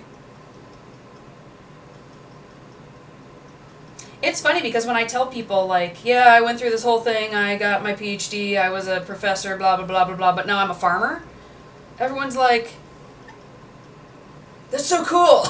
And it just makes me wonder, like, how many people are out there doing things that they're doing the jobs that they're doing because they think that they need to do it because that's what their degree is in, that's what they went to school for, but they're not really happy. And maybe they'd rather be doing something else. Why don't you just do the other thing?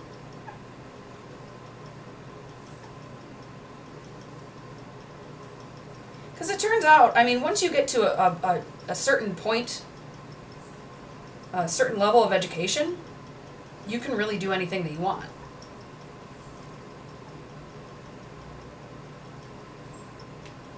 Of course, I will acknowledge, it really helps if you have someone supporting you.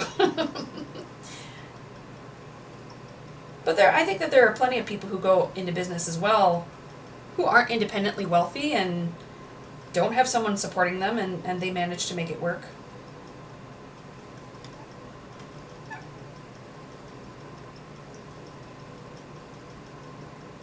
You know, for me though, it's also a matter of my health, because I have several chronic illnesses, all of which are exacerbated by stress, and I just happened to pick one of the most stressful careers available, which was, in retrospect, not very smart. And I just didn't want that to be my life. I was done crying all the time, you know? And just being so constantly stressed out and constantly thinking about all the work that I had to do and that the work that wasn't getting done, and feeling guilty whenever I took time off to frickin' knit a hat. You know?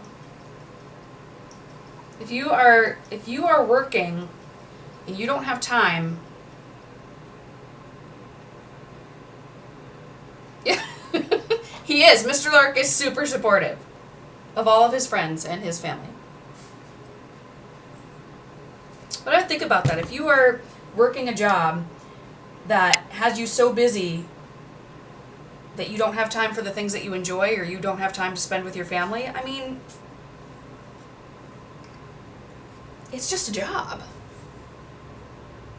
And I think that's one of the things about academia is that a lot of people expect you to give your life to this position, but like they treat academia as though it were a lifestyle.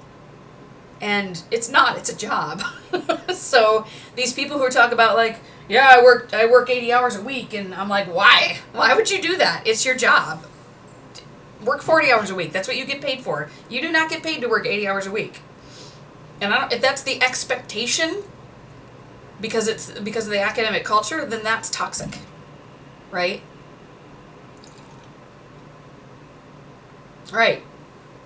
They want 150% from educators, and they think that it's easy, and it's not. Even though, I'll tell you, I love teaching. But by the end there, I had been teaching for 17 years straight. 17 years. And so this is the first time in 17 years that I haven't been teaching. I got really good by the end there at creating new courses. So at the end, one of the classes I was teaching in my last semester at the university was this Introduction to American Education course that I had designed. That class, it was a lot about looking at the history of American education, and examining where different inequalities in society come from, and talking about prejudice and equality and equity and privilege. And I was talking to primarily a bunch of white kids. The emotional toll that class took, and I was teaching it like every semester, was way too much. And even though I love the class and I think it was an important class, and I think I was definitely the person to teach that class, I couldn't do it anymore. I was so burned out by the end because of the emotional toll that it took teaching that. So yes, it is very difficult for women in particular. And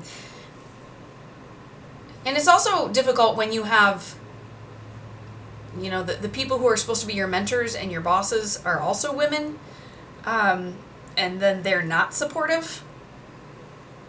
That is also very difficult. The chair of my department was not supportive at all. In fact, she told me that I needed to stop doing things like knitting and spending time with my family because I wasn't working enough.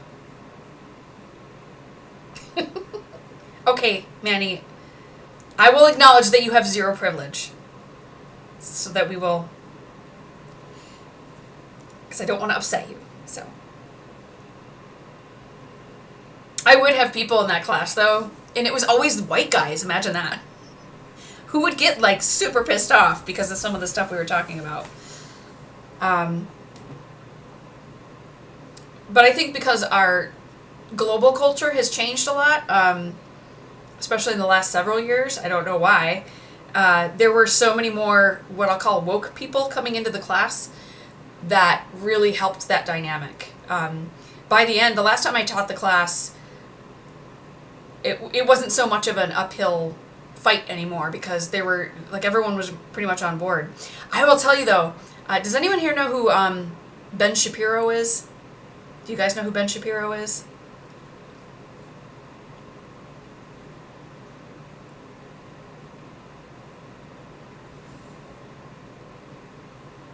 So, this was a few years ago, but I had one guy in my class who, this was before Ben Shapiro was like a big thing, but still had a podcast. And one of my students is like, well, I was listening to the Ben Shapiro show. And I was like, uh-huh. And it was really clear to the student that I had heard of him and didn't think very highly of him. And but he's like, oh, well, I listen to him mostly because I like to have a full range of perspectives. Sure you do. And anyway, it's just funny now, knowing what I know of Ben Shapiro and who he is and what he does, and thinking back to the interactions I had with that student. Yeah. So as I say, being a person who considers herself a social justice warrior and really cares about things like equity and equality, and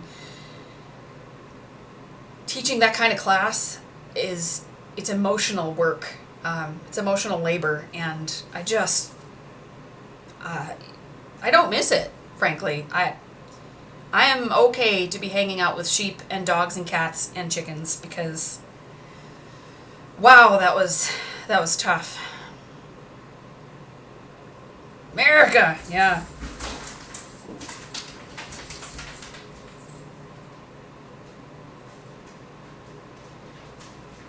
I will say that though when I had students in the class who were more socially aware, they did a very good job of sort of policing the class for me,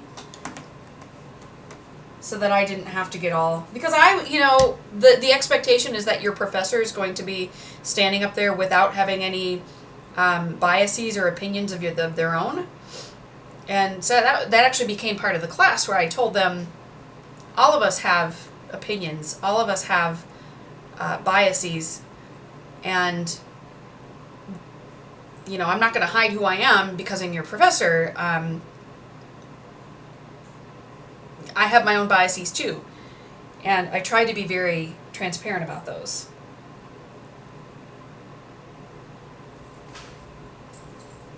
Because I did not want to be accused of, trying to brainwash anybody. But my biggest message, I think, that came out of that class was, oh, here's the other kitty, that empathy is very important. And so you need to get out of there and not get into my yarn or my fiber. Thank you. So this little guy, this is, I don't know if you can see him. Come here. Come here. Come here. Get in the basket. Get in the basket. This is Khadgar. He's a shit wizard. Hold on, I'm going to show people you. So we have 2 kittens that we rescued at around the same time, one a month after the other. Come here. Ugh! So this one is a month younger than the black one that you saw, and they both happen to be named after wizards. So the black and white one, who's gone, I don't know where he went, that was Severus, and this is Khadgar. So Khadgar likes to sit on shoulders. That's his thing. So maybe he'll sit on my shoulder while I spin. Can you get up there?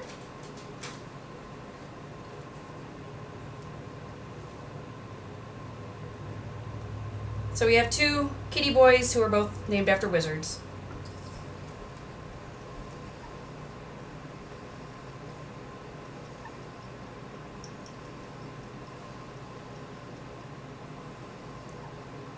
All right, you've got your asshole right next to on my face. Thank you. I appreciate it. Oh my God, what are you doing?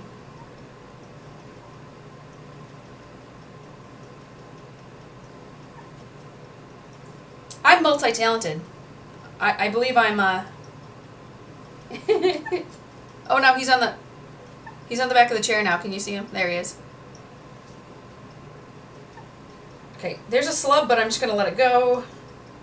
Let it go. There's too much going on now. What the hell? Khadgar, what are you doing?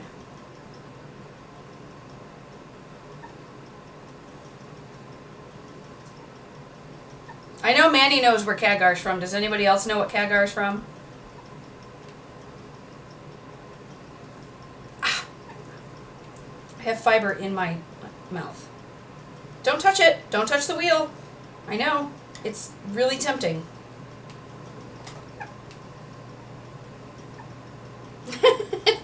Yeah, Khadgar's from Diablo 4.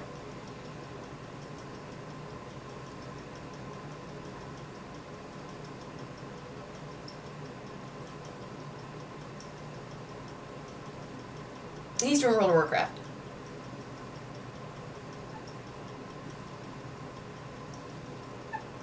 Cat, what are you doing? He's just fascinated with the mechanism here. Just don't touch it.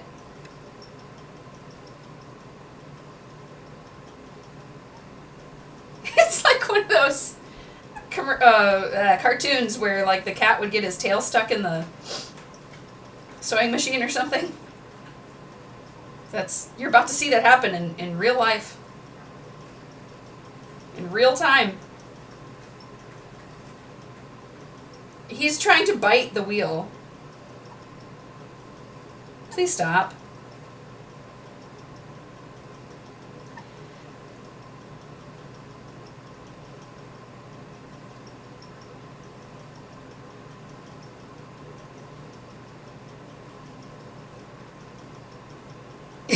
He is gonna lick it. He was chewing on it as it was going around.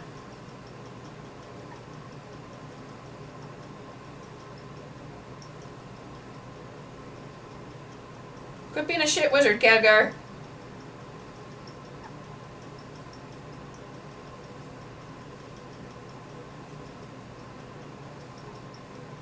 So sometimes my husband streams while he's playing World of Warcraft, and I think the cat often makes an appearance on his stream. Right? Oh, now you're in the basket. Isn't that cute? No, get off. Get off the fiber. Your brother already got a mouthful of fiber. So he's going to be puking up multicolored hairballs. Also, this fiber's expensive, damn it.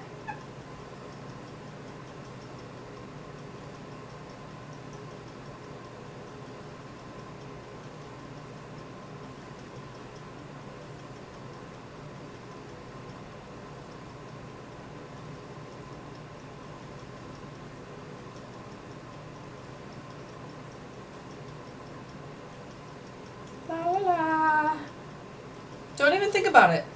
Just you sit yourself down there.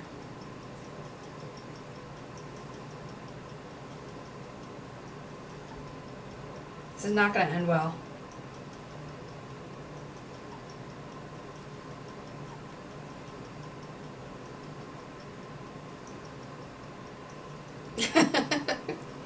What kind of dog?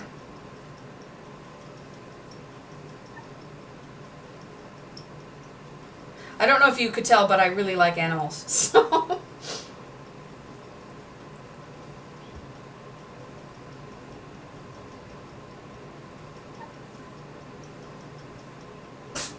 oh, Gesundheit. My goodness.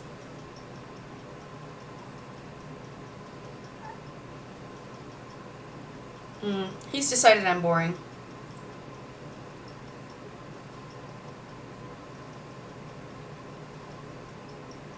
Look how shiny the yarn is. So shiny. That would be the silk.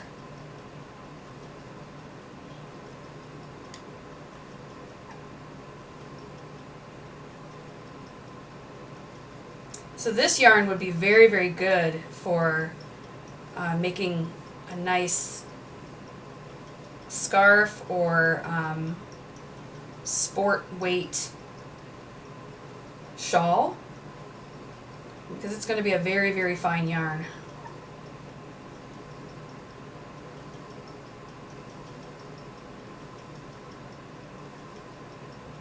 It has been a joy to spin. This stuff is so nice.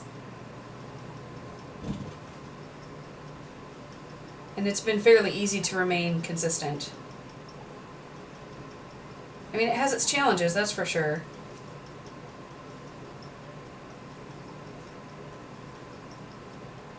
It's very slick. It's very slippery. So I have to be careful not to just have it pull off and onto the bobbin.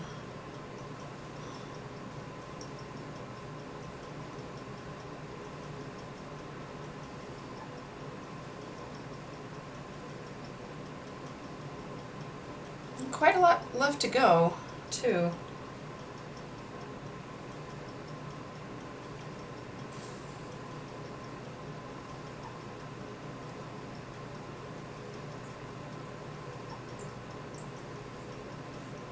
We're just going to jam it all onto the bobbin.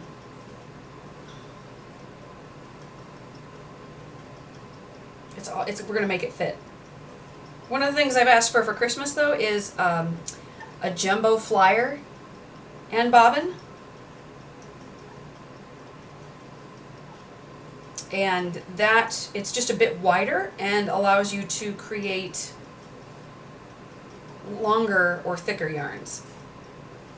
Because you're really limited by how much you can fit onto the bobbin. And the answer is about 4 ounces before you're going to have to change it out. And I've had to do that a couple times. I'm having a hard time keeping the wheel going. I don't know what's going on.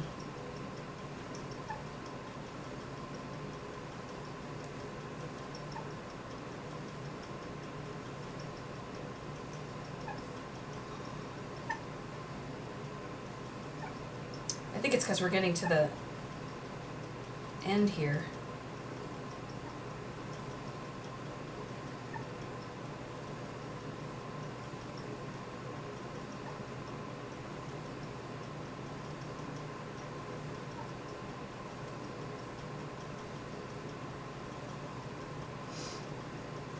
La la la.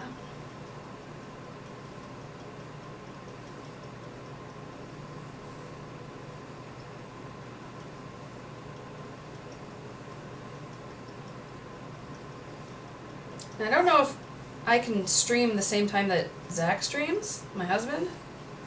But he usually streams at night, so I think I'm gonna have to do my streams during the day.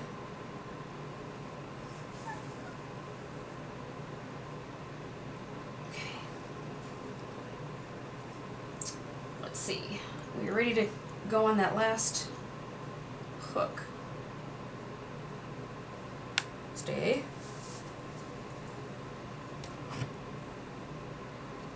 There's fiber everywhere.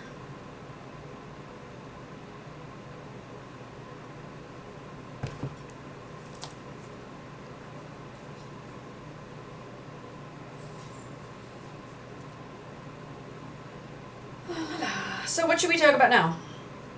What do you guys want to talk about?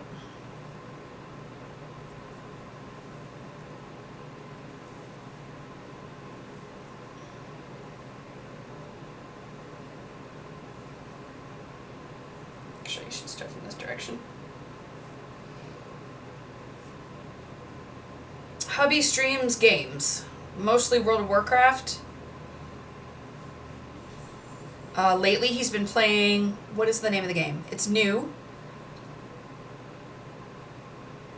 The Outer Worlds? Is that what it's called? It's made by the same people who make Fallout. So he's been doing that lately. But he stopped using Twitch. He uses a different service that I don't remember what it's called.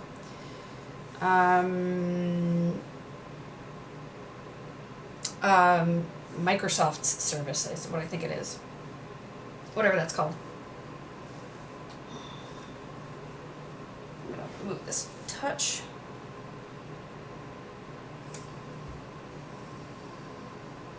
Yeah, so he does video games.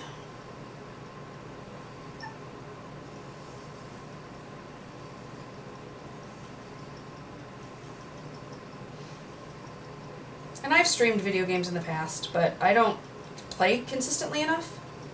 I'm gonna sneeze.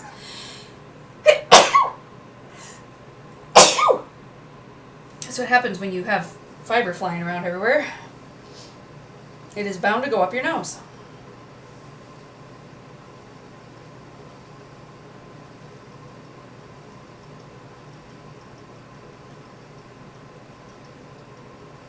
Oh, he's back! The shit wizard is back. Come on! Urgh! You're messing with my groove here. No, no, no. Bad kitty.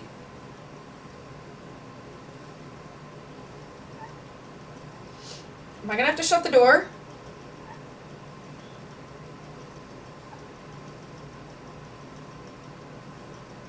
Are you eating that? What are you doing?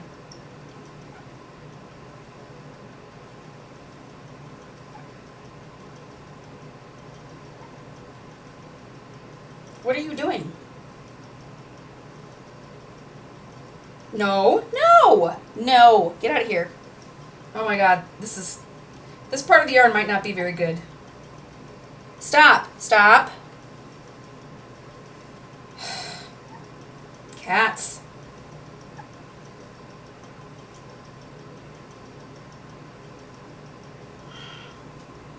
Stop. That's enough.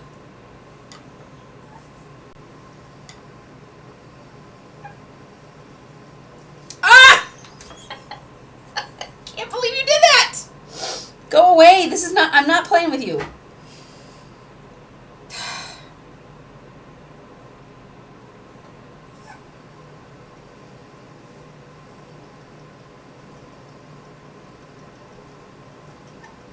Yeah, you stay over there.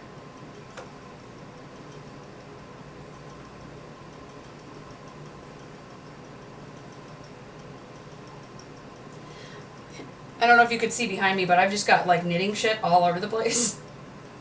There's yarn, and I actually have, I guess what we call my studio downstairs.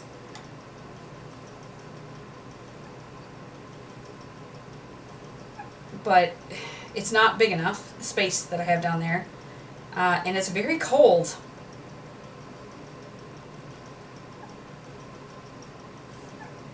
Plus, it's far away from my husband, so it's like if I want to do anything down there, I can't hang out with him. So I created sort of a mobile studio up here where I bring different projects I'm working on. But the vast bulk of my stash is downstairs. And when a fiber artist talks about their stash, they're talking about their yarn. I have a lot of yarn. I have too much yarn. And now I have little caches of yarn all over the house. So there's some in the bedroom. There's some in here. There's a bunch downstairs. I just stick it in closets or in drawers. So I never am far from a project.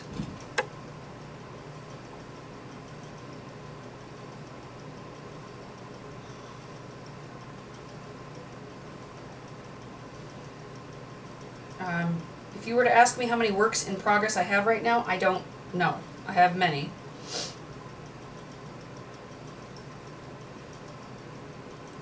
But I do occasionally finish things.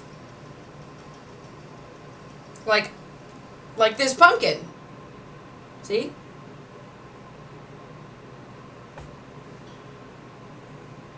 I shouldn't have done that. There we go.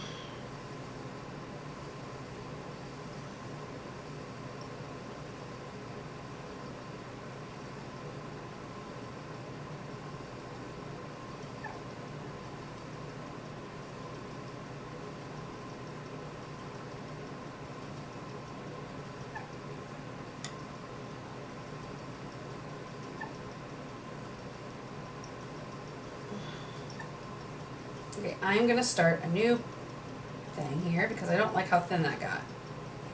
Would you stop, cat? Stop, cat! Get out of here. Thank you. He's always into everything. So these two, the two kittens, who are both about, I'd say, 6 months old now. If you open a closet or a drawer, they are in it. It's like you didn't even know that they were there. And then there they are. They are notorious for getting locked in places. Hi, Deliria. Yes. This is Khadgar, and he does want to help. Ostensibly.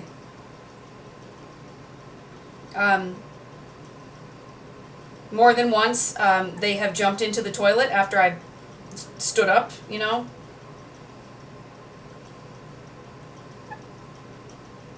So they are just, they're into everything.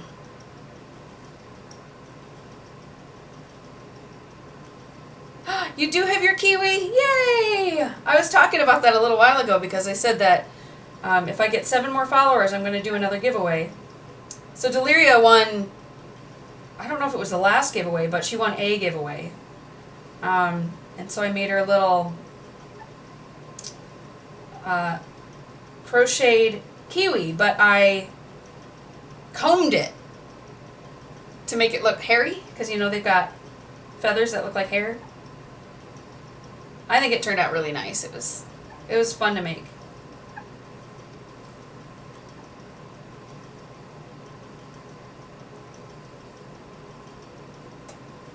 Oh yeah, chew on cords, cat. That's good. Oh my god.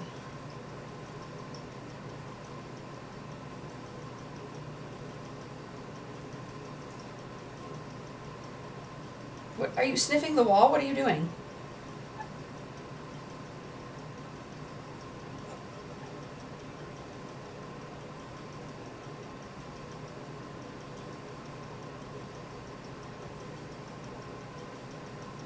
What's your brother doing? Why don't you go hang out with him?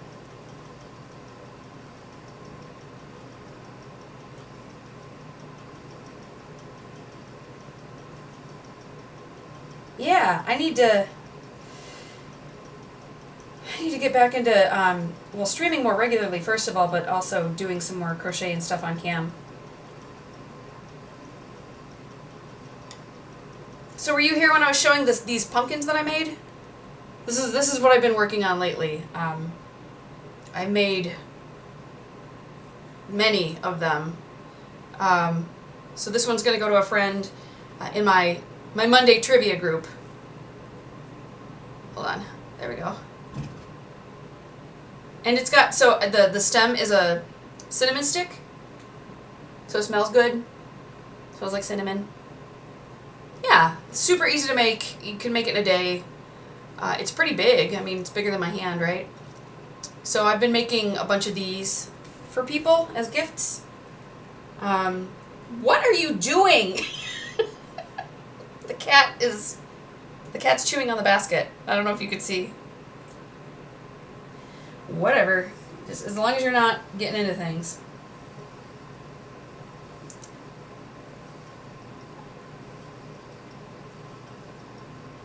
Thank you. So I can't take all the credit for it. Thank you for following, Elvin Girl. As I was saying, I can't take all the credit for it because the pattern came from Yarn and Chai. It's her rustic little pumpkin. So if you do a Google search for rustic little pumpkin, I think that pattern is the first thing that'll come up. Super easy. I memorized the pattern after the first one that I made, and so I've just been churning them out since then. And I can make about one a day. The hard part is after it's stuffed, you have to take the yarn back and forth between the top and bottom.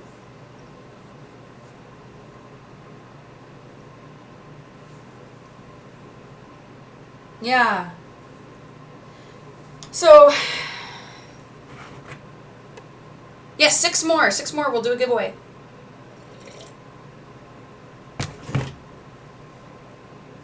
Okay, I gotta turn the heater off because I'm a little too warm now. Hi, baby. Okay, let's go on the last.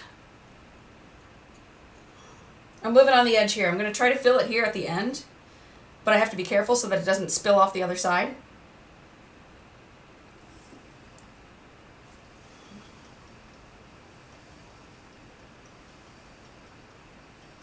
Gosh, it's only 3. And it feels very late because of the whole time change business.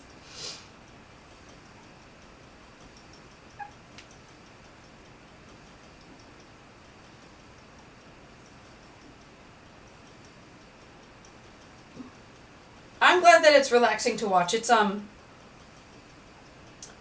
you can't hear me if you're watching without sound.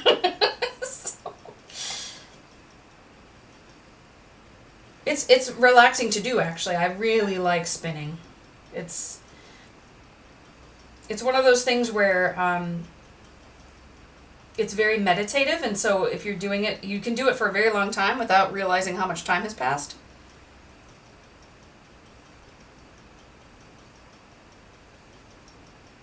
Yeah, the kitty's just a bonus. It's like I planned it that way. I'll have to include him on other streams. I'll have to like put catnip in there or something to keep him.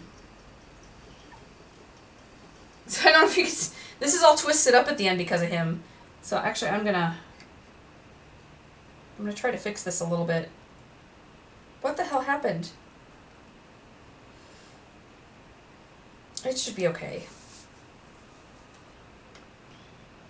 I'm hoping to get the rest of this fiber spun up today, because then I can ply it and then move on to something else. I just recently got an Ashford blending board. So if you don't know what that is, it's basically like a large carder. So does everybody know what hand carders are? They basically look like big dog brushes with like real fine teeth. And spinners use hand carders to straighten out wool. And you use it to make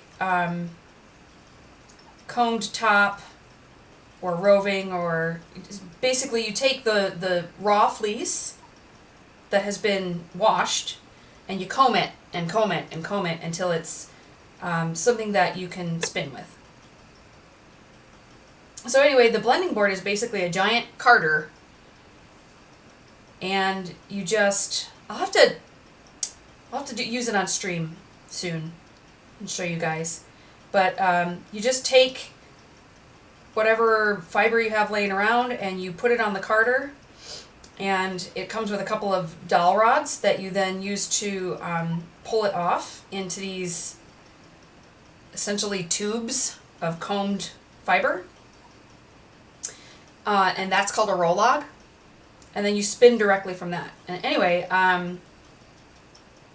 I spent a bunch of the summer experimenting with plant-based dyes. And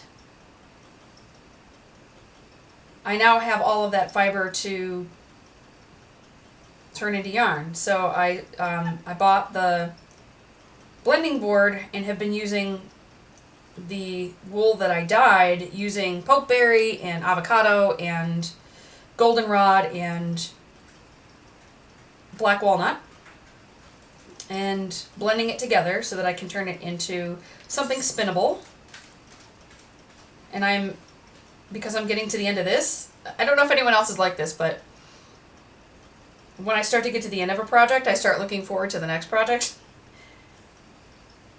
And then I'm kind of like, oh, come on, let's get done with this one because I want to start the next one. That's sort of the feeling I'm getting now for spinning that other yarn.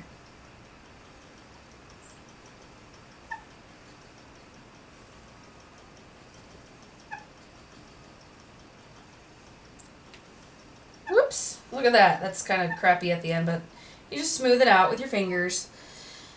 Okay, I think we're on the last section. Boy, we're getting real close to spilling off the edge here. Wrap that there. Stay, stay, stay. Okay. I'm going to actually split this a couple times. I hear a dog crying.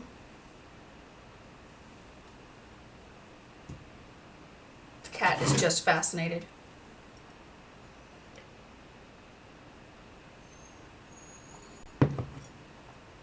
All right. Can we fit it all onto the single bobbin? Because it's look how chunky it is. It's very, very fat.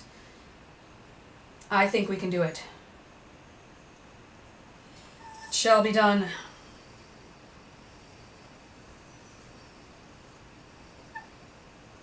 Come on.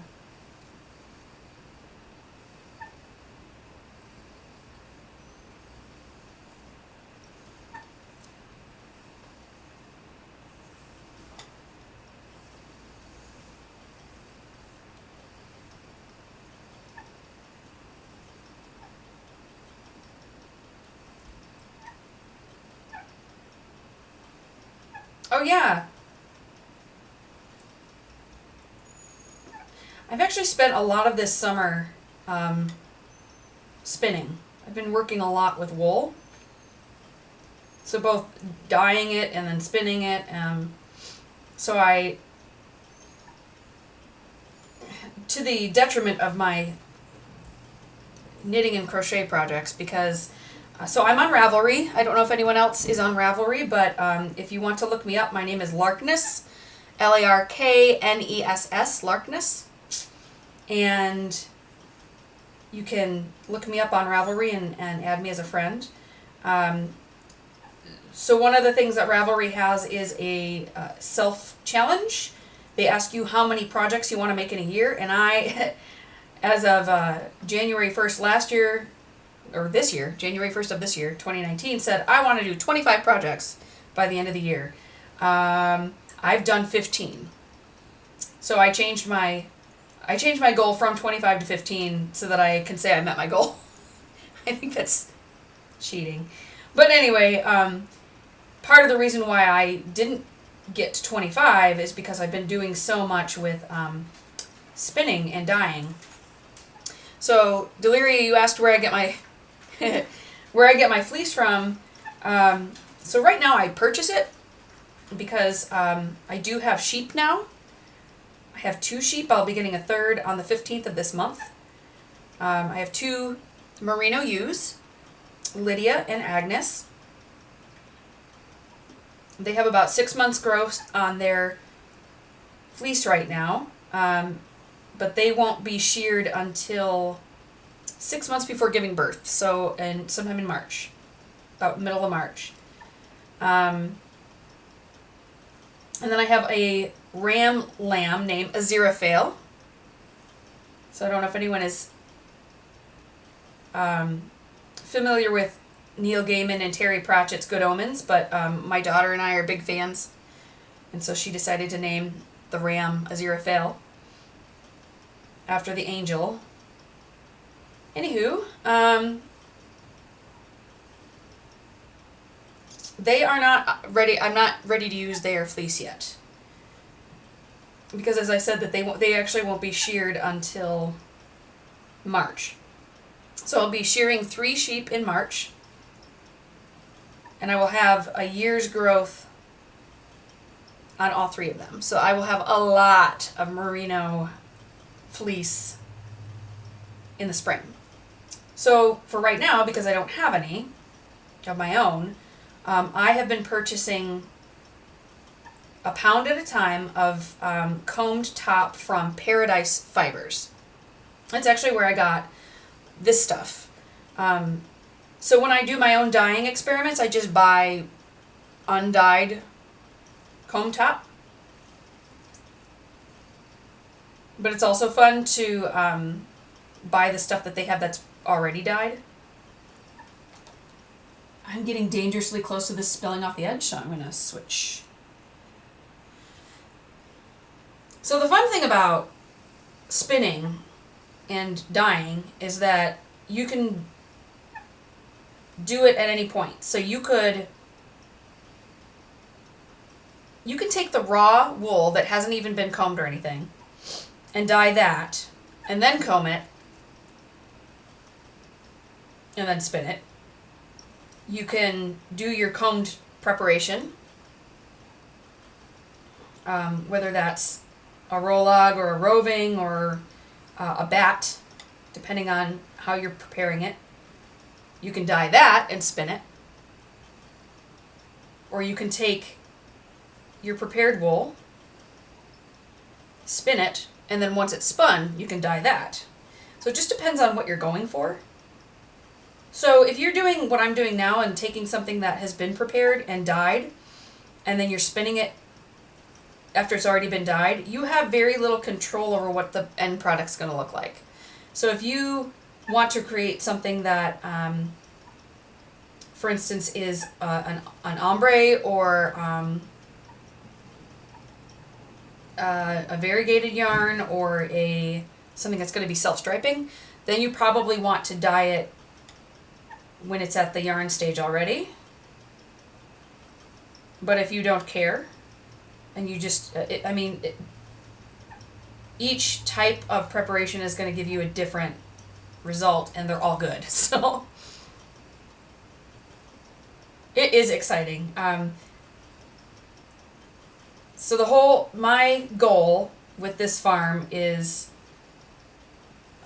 two goals. The first goal is to produce all the things that my family needs, or as much of what I can grow for my family that I can, you know. So we've got 8 acres.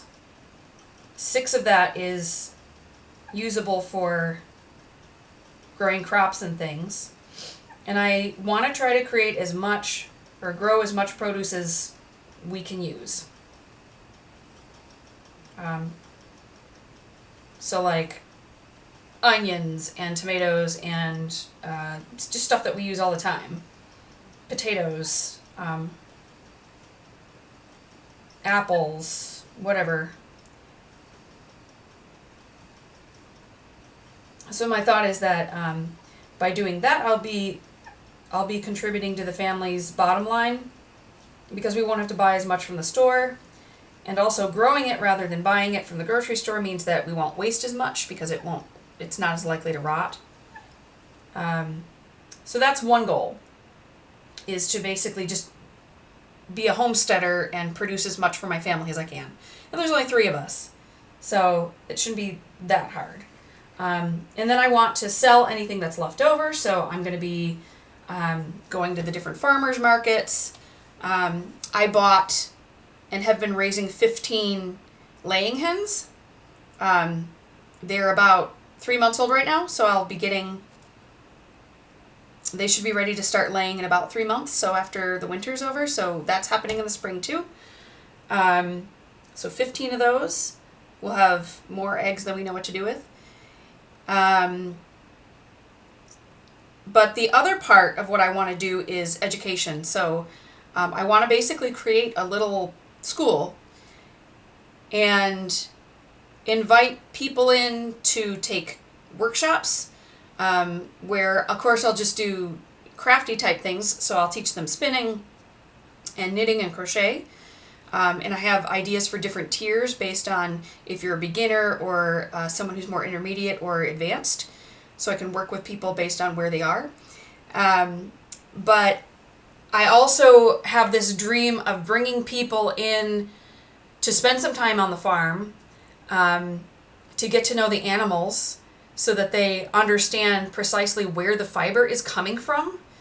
I want them to see the animal. I want them to understand what goes in terms of time and resources and taking care of those animals and making sure that they thrive. What it takes to get the fiber off of the animal and then prepare it so that it's something that you can use to spin. And then go through spinning all the way through knitting or crocheting a garment or, something that you're going to use. And then sitting down and thinking about, okay, so now that you've done all that, how much does that cost? Right? So I'll ask you guys, if you go to the store to buy a sweater, let's say you just need a sweater for the winter, how much are you willing to spend? You go in with a budget in mind. How much are you willing to spend on a sweater? A wool sweater.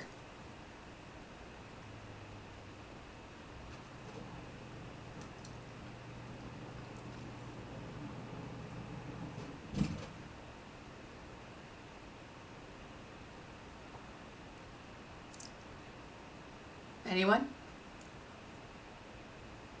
Would you spend... Yeah, not much. And going to thrift stores is fine, right? Actually, I encourage that because that means that you're getting more life out of the garments because you're, taking... We also do that. I donate a lot of stuff to Goodwill. But most people are probably willing to pay $30, $20 to $40. Great, yeah, 30 being the average. How much do you think it truly costs to produce that sweater if you take into consideration all the resources, the land for raising the animal, the time and energy of, feeding those animals. And I'm going to be actually trying to grow a lot of the feed myself because part of the idea of permaculture is that you're creating an ecosystem on your farm that is as self-sustaining as possible. So the way that I like to think about it is like, if the zombie apocalypse happened, how prepared could I be? How off the grid could we be? And we've even been talking about things like getting solar panels put on the house and trying to harness wind power. So how off the grid can we be? How much energy can we be producing ourselves, right? Yeah, so when it all comes out and you think about how much a person's time is worth, because let's say we're talking about a wool sweater, it takes hours and hours and hours and hours to knit a wool sweater, right? That thing's going to come out to be worth $300, but nobody's willing to pay that much, right? You wouldn't want to pay $300 for a freaking sweater, right? So part of what I want to do is to bring people in and show them this. This is everything that's going into the garments that you're wearing, but we're not willing to pay that much. We're much more willing as a society, as a consumer society, to outsource the materials and the labor, or even have things produced by machine than have them made by hand, or use synthetic fibers, which are going to be which don't require taking care of an animal and harvesting it that way, because you could just make the fiber, right? Till we get to the point where we are now, where you can walk in to Walmart and buy a sweater for $10. But I guarantee you that $10 sweater that you buy from Walmart that was made in China is not going to be as nice, and it's not going to last as long, right? So it's just essentially my dream is to create this class that's going to be about really coming to value the things that we create, and understanding how much time and energy and value goes into these created things. So anyway, I talked enough. So I'm very excited about, so that class, the idea for it is called From Shearing to Wearing. And the idea is to bring people onto the farm, and they're going to help out with the process of shearing. They're going to help me to scour and clean the fiber. We're going to go through every step. And along the way, we're going to sort of try to keep track of how much money and resources are going in at each step along the way, so that we can come out with something at the end and say, this is what we produced after weeks and weeks of work. And this is how much, if we were going to be able to put this on the market, how much we could ask for it, right? So, yeah, I also, depending on how things go, I would like to have parts of the class be online, either on stream or on YouTube, so that other people can participate who can't, bodily come to the farm, but they can still see things that are going on. I've asked for a GoPro camera for Christmas, so we'll see if that happens. And then I could even, make videos of just working on the farm, because some people seem to be interested in that stuff. So, yeah. So I'm really excited, because this is all good stuff, and it's stuff that I am very passionate about and care very deeply about. And I think other people care about it too, so. Where I got the idea for this, actually, from working with a friend of mine who is an artist, and she also is the curator of the art center on campus at Michigan Tech, where I used to work. And I crocheted a doily that we put in the show. It's actually behind me. It's got a bunch of stuff on it. I would show it to you, but and the whole point of that piece was to show that it took me 25 hours to create that thing. And so if we were going to go, I'm just going to get it and show it to you. Hold on.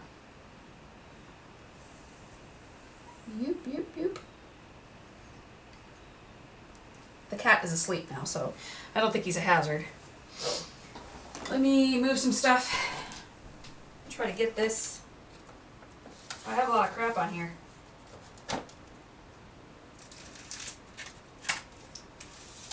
Come on. Oh my god, so much stuff. So much stuff on this doily. Alright.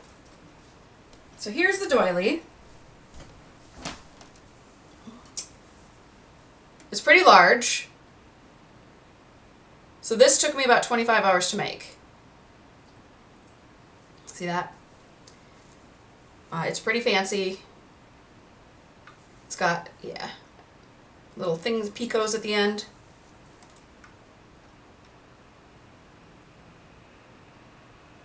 Yeah. So this was on a table. So the show was called Salon, and it was very much in the theme of salon shows that you might have seen in olden times. So there was lots of different kinds of art, and you kind of walk through, and there was food, and there was music playing, and it was really cool. So this actually had another piece of art on top of it. So this was on a table, and then there was a photograph that was another piece in the show on top of it. Anyway, it has this little tag on it, and I will read it to you. So it's called, the pattern is called Primrose. So a primrose serves as a statement on the effect of industrialization, outsourcing, and mass production on the value of handmade work. This piece took the artist 25 hours to create. Assuming compensation at parity with U.S. federal minimum wage, which is $7.25 an hour, this piece is priced at $181.25 pre-tax. A similarly sized handmade doily produced in China may be purchased from Amazon.com for $15 due to disparities in labor cost and values. So the statement, because most art is supposed to convey or communicate something. So that was the idea behind this piece, is like, would you pay $181.25 for this? Most people would say no, but I mean, if we go through, that doesn't even include the materials that I used to make it, right? Which would be the yarn and the crochet hooks that I used. That doesn't include any of that stuff. It's only the labor, the 25 hours that went into making it. And we're not willing to pay people the time. So, and this was actually for sale. It did not sell. Because nobody's going to pay $181 for a doily. But anyway, so that was on an art show. It was up for 3 months in an art gallery. So I feel very accomplished that one of my pieces is actually art. But yeah, that piece was sort of the inspiration for this class that I want to make.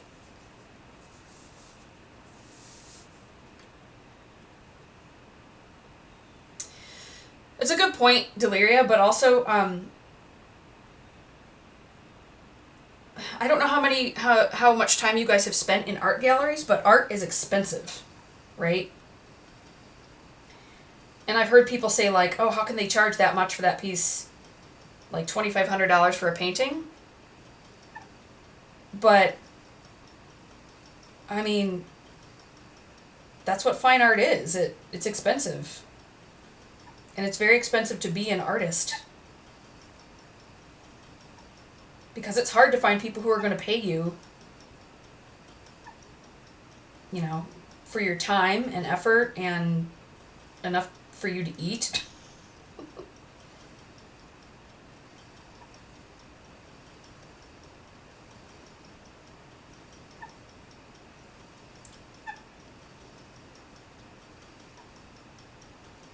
And you also hear stories about people who tried to commission something from a knitter, like a blanket or something, and were not willing to pay what is actually a very reasonable price.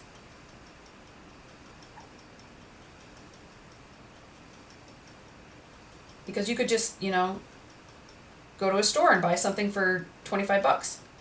Well, that's great, but it's not going to be handmade. And every handmade piece is individual too, right? So I think it's just reflective of the consumerist society that we live in now.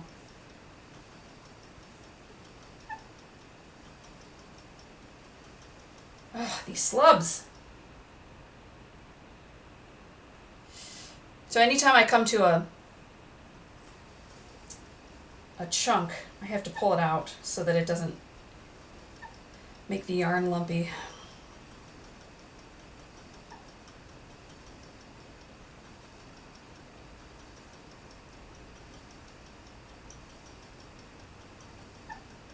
Yeah, that's right.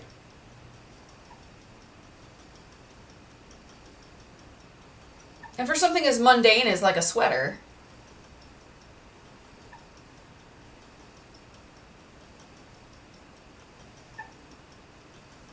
the perception might be like, that's really not worth that much.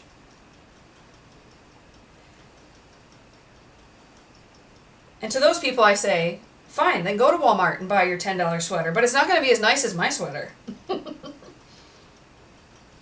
It's probably not going to last as long either.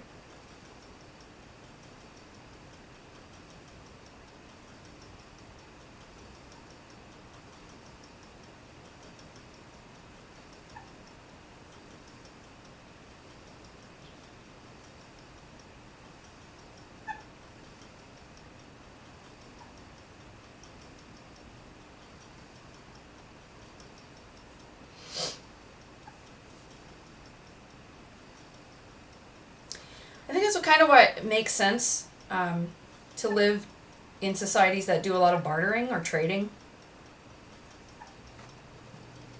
So instead of buying things just with cash, trading services. Isn't that a great idea? Like, hey, I'll make you a sweater if you like give me some hay for my sheep.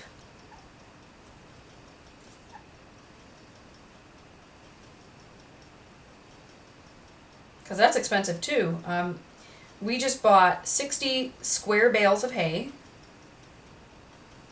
to get my sheep through the winter, just 3 of them. So for 3 sheep, they need about 60 bales of hay from November through April. And that was $300.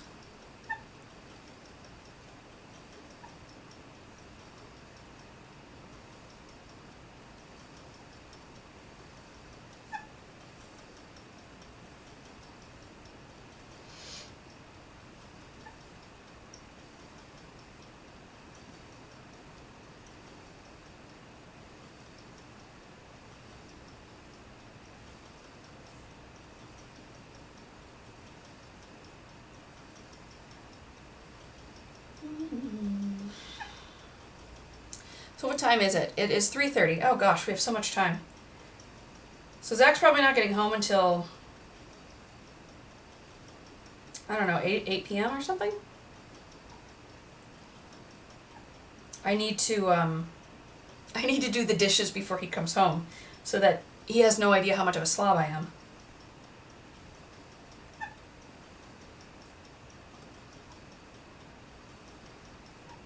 I wonder where my daughter is.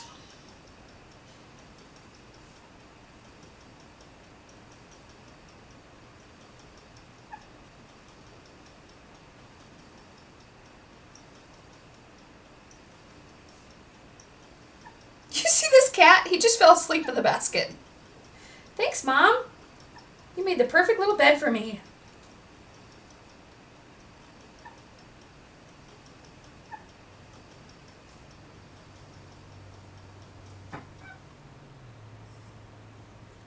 Look how wide that is there. Oh, it is time to switch.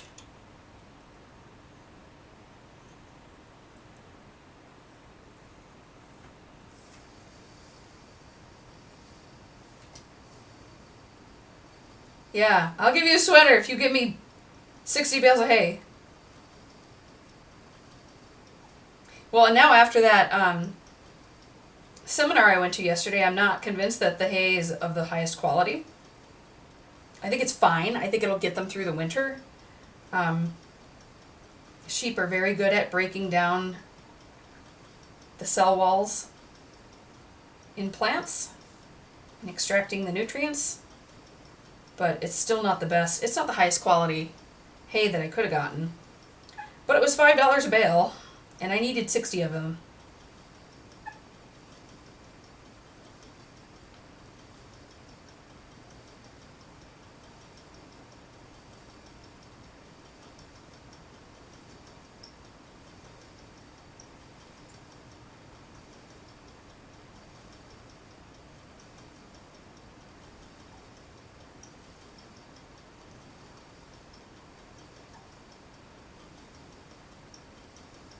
I don't think I'm going to try to grow my own hay.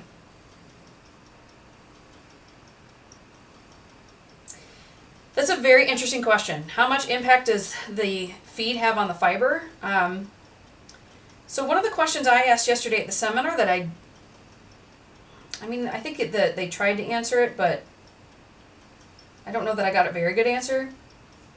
Okay, let me start by saying there were maybe 30 of us that were attending the seminar, all sheep and goat producers.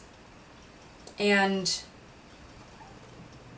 most of the people who are, so about half people there were sheep people and about half were goat people. And I would say the majority of the sheep people are raising sheep for meat, not for fiber. So most of the things that they talked about were like, what do I need to be feeding my lambs in the spring so that they can put on weight as quickly as possible so that I can get them out to market? I'm not worried about that because I'm keeping my sheep forever. What I'm more concerned about is like, what do they need to be eating so that they can have big, thick, lustrous fleeces with the lowest micron count that I can get.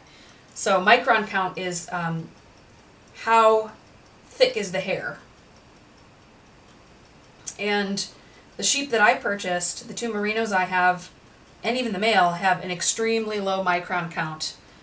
So their hair, their wool, is about 15 microns across, which is what would be considered ultra fine.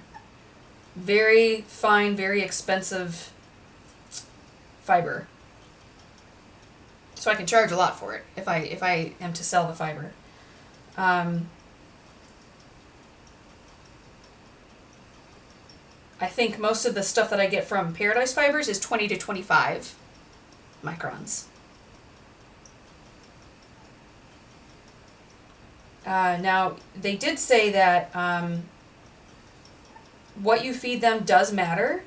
And nutrition during pregnancy is particularly important for fleece because it's going to influence the development of the follicles in the fetus. And so if you have poor nutrition in a pregnant ewe,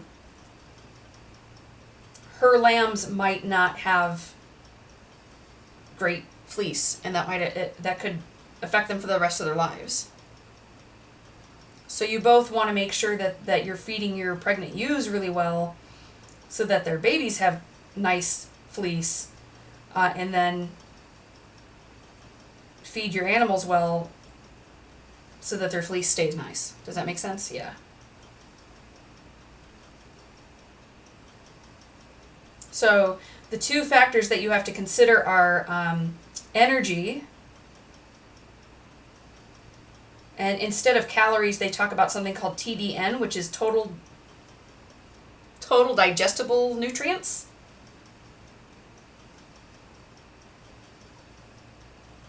So you want to have feed that is easily digestible so that they're going to be able to extract a suitable amount of energy from it.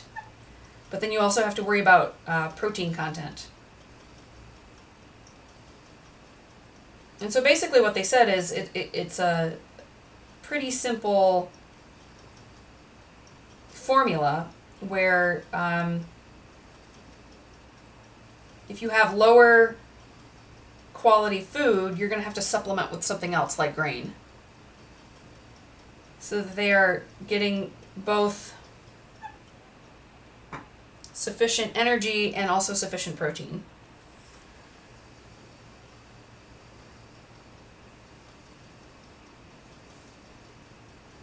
And that's how we got into the discussion about, like, most people just feed them corn to supplement. And, but they also said that barley was really great. And that's why I was talking about one of the things I think we're going to try growing next year is barley, because my husband's very interested in making his own beer. So I'll grow some corn, but I also want to grow a lot of barley, both for the family and also to feed the animals. Oh, look at this big gnarly bit at the end. This is the last bit.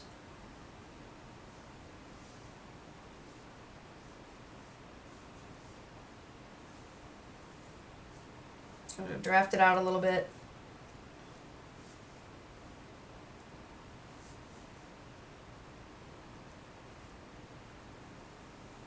Okay. Fortunately, the cat is asleep.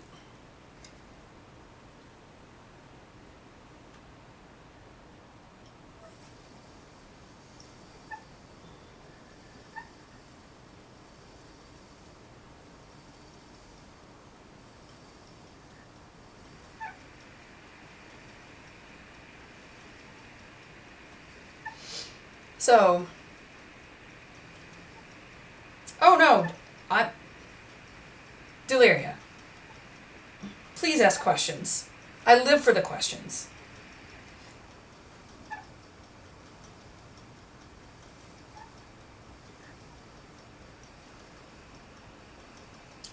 So, what was I going to say? Oh, I tried to, so it's November now, and you're supposed to start feeding them hay in November, right? So I go out there with a cart full of hay to give the girls, and they weren't interested in it at all, because they are still eating the grass. So that's the other thing that I learned about, was sort of the biology of grasses and plants in general. So they talk about the difference between grasses and legumes. So for instance, we know that ruminants like to eat a lot of grass, but they also eat things like alfalfa, which is a legume. And those have a lot more nitrogen and protein in them. And they're easier to digest. But what I also learned was, when you're looking for hay, you always want to get something called first cut. Because as grass gets older, as it hangs around longer, it becomes something called lignified. It gets lignin in it, which is a kind of, what is lignin? A chemical polymer that gets built into the cell walls, and it makes the plant material a lot tougher. So grass that's been around a lot longer is going to have a lot more lignin in it, and they can't break down lignin. They can break down the cellulose in the cell walls of the plants, but they can't break down the lignin. So if you have old grass that's been standing there, it's not going to be as digestible as young grass that's tender and leafy. So when you go to buy hay, you have to be very cognizant of how old the grass was before it was cut. Also, was it after it was cut, how long did they let it dry? What's the moisture content of it, because you don't want it to get moldy. And so they actually told us that we should get our hay tested. And Michigan State, which is right up the road from me, does testing of hay samples, and they will actually tell you exactly the nutritional content of the hay that you have purchased. So that was very interesting.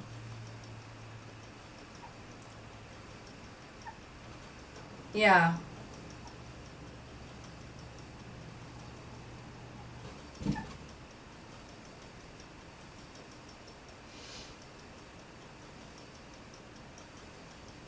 So that's stuff that I remember from the 8-hour seminar I went to yesterday. It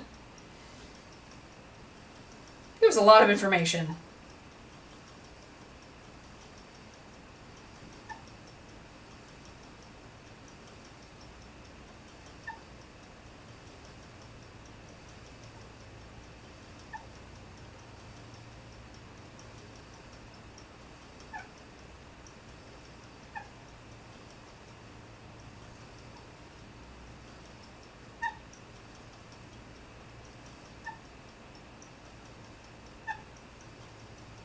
It's a lot to think about.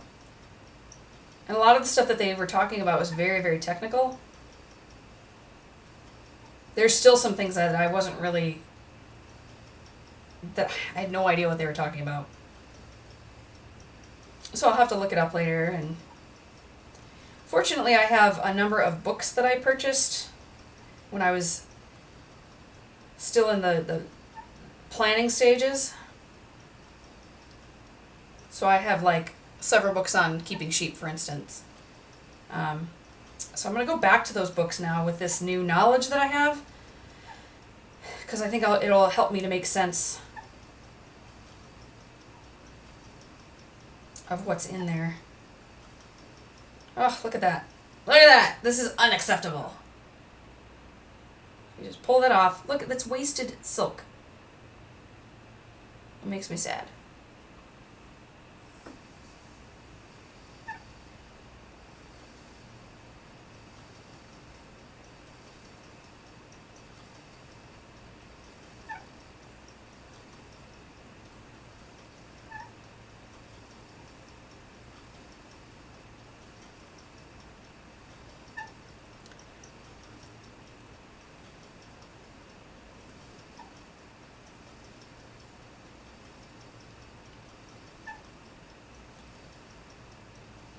You know, the other really cool thing. Oh, the clicking of the thing, yeah. I can hear it. It's squeaking a little bit. I need to oil it. It's the large wheel is the one that's squeaking a bit. It hasn't annoyed me sufficiently yet. What was I going to say? What was I going to say? So, went to this seminar yesterday, and there were far more women than men, which was super cool to see. So many women that are sheep and goat farmers. And I made a couple new friends. So that was good. But it also made me realize I need to get some business cards made.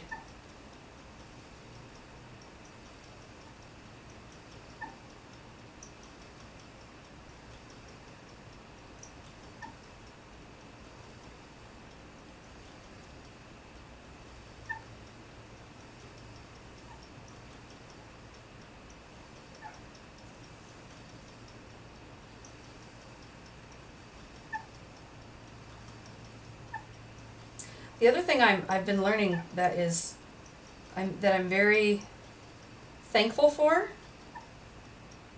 is the USDA, the United States Department of Agriculture, is so willing to help out farmers. So I'm working with them just to make sure I'm doing everything by the book. So I've registered my farm. And actually, it turns out that the land that the farm is sitting on was already registered as a farm prior to 1985. But since that happened, the land has been cut in half. So now it's our property and my neighbor's property.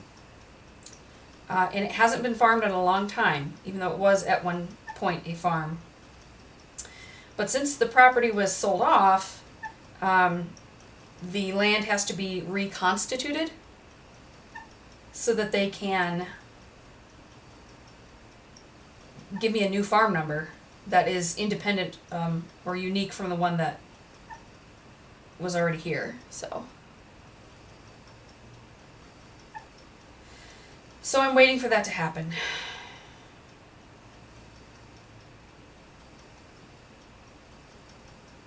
But yep, I'm trying to do everything by the book, and then getting all my ducks in a row so that I can ask USDA for money. But they also have other programs that will help out with things like fences and hoop houses and water and brush management, all things that I need.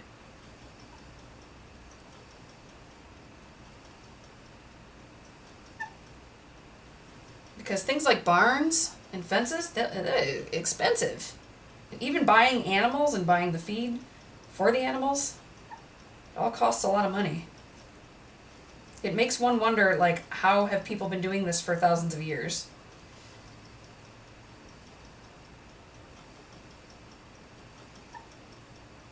Look how chonky my yarn is. I'm gonna move to the next. We're almost done. Almost done.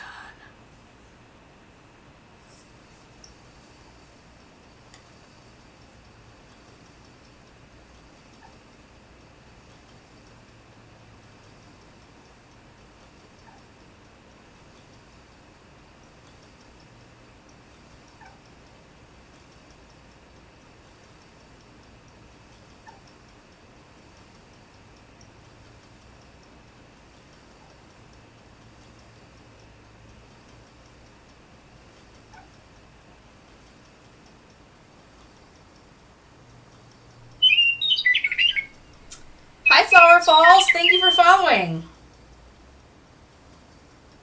Welcome, welcome.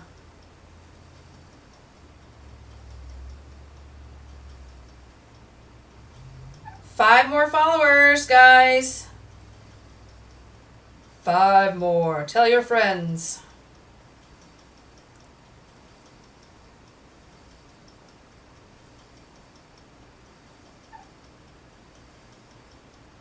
How you doing? I'm just finishing up this 4 ounces of fiber from Paradise Fibers. So once I finish doing this single, I will be ready to ply it. But I don't think I'm going to apply it on stream right, well, at least not right now, because all of my, I just recently moved to this room. Everything was downstairs in the basement. Oh, look how thin that got. Oh, that's not good.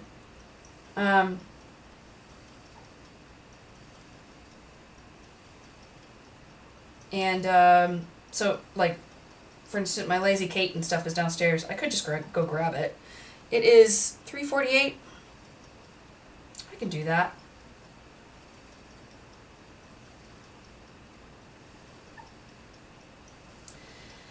Like I said, my husband's not home, or he's not due to be home until 8 o'clock. He is still traveling back from California, where he was at BlizzCon. I just need to make sure that I give myself enough time to tidy up a little bit, because I have been doing nothing since he's been gone. I have not taken care of the house at all. I need to keep up the illusion that I'm a good housekeeper.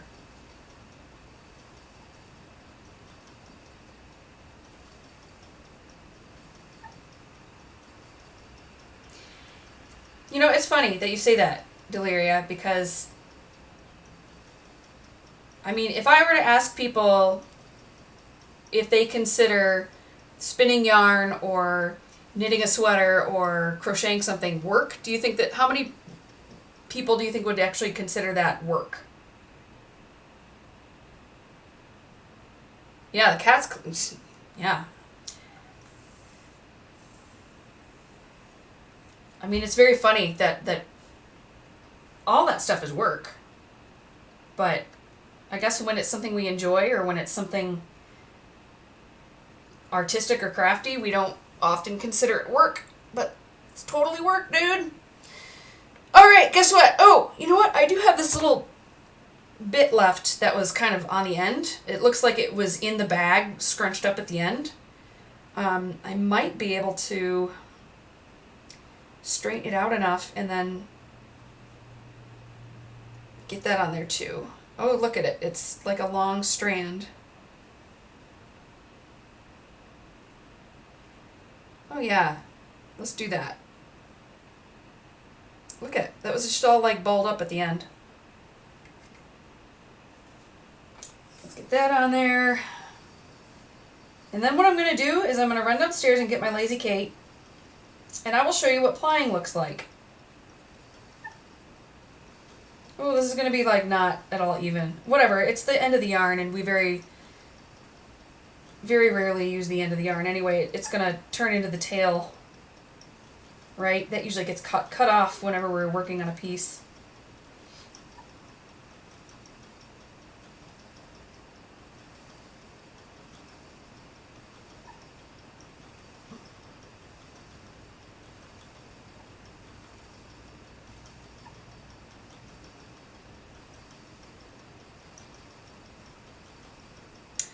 Alright.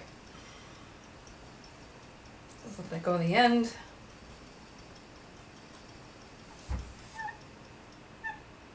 Okay, let me think about what do I need here. So I'm going to be doing something, I'm going to ply, I'm going to use a technique where you actually ply from a center pole ball. Because basically what that does is to take the single that I've basically created one long single ply yarn. And in some cases you might want to keep it as a single ply because this would be, for instance, like a really great sock yarn because it's super thin. I'm not going to use this as a sock yarn because of the high silk content. It's 30% silk. What that means is that it's very slick, and you can see how shiny it is, right? Let's see if I can get closer to it. It's going to be a very slick yarn. There we go. Hold on. Whoa, camera. Woo! It is not wanting to hold up there. Anyway, I wouldn't want to use this as a single because it's likely to not hang together very well. So what I'm going to do is ply it, and I'm going to do a 2-ply.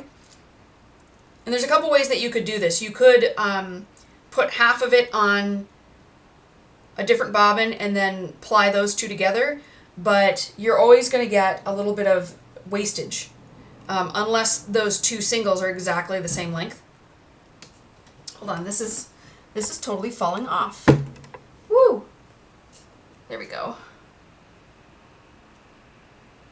So what I'm going to do is create a ball, a center pole ball. I'm going to bring up my yarn winder, wind this onto into a ball that I'm going to pull from the center, and then I'm going to ply it by holding the tail from the outside and the tail from the inside at the same time. So let me run and get that stuff.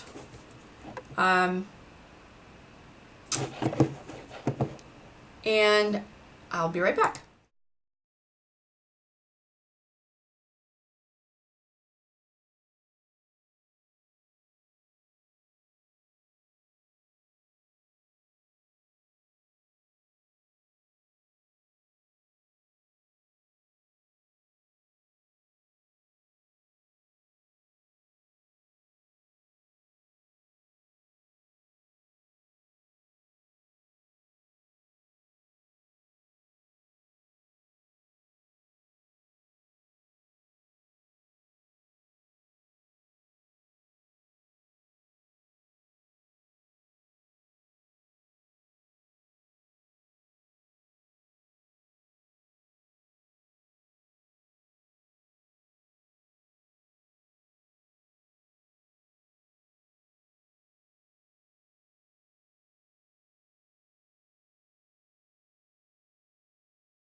Okay, I am back. I went to the restroom. I got all my stuff together, and I have a cat. Hi, did I wake you up? Here, you can keep the basket over there. Go on. So, let me get my thoughts together here. I don't need the towel anymore. So, first thing I need to do is to take this off of here.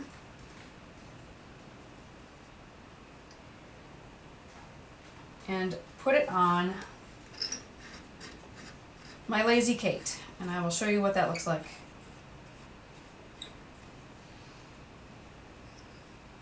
So we're going to disengage the drive band. Take this out. So what this is, oops, hold on, I gotta unhook this. So this part is the flyer, the one part with the hooks on it. And this part is the bobbin.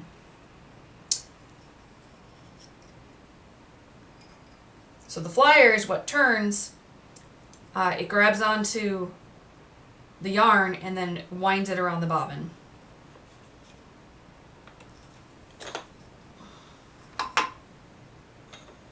And so this is what it looks like without a bobbin on it. I'm just going to take that, pop it back in here, just to hold on to it. And so now I've got that single, this is one long continuous single plied strand of yarn that I made from that fiber. So what I want to do now is to create a single pull or single center pull ball from this. But I need to put this on something first, right? So I have this guy. This thing. Okay, see? This is called a Lazy Kate. It is essentially a thing that holds bobbins. So I only need the one that I'm working with now, so I'm going to take these ones off. Put them to the side. My dog needs outside. Hold on a second. Alexa, drop into bedroom. Moira? Could you please let the dogs outside?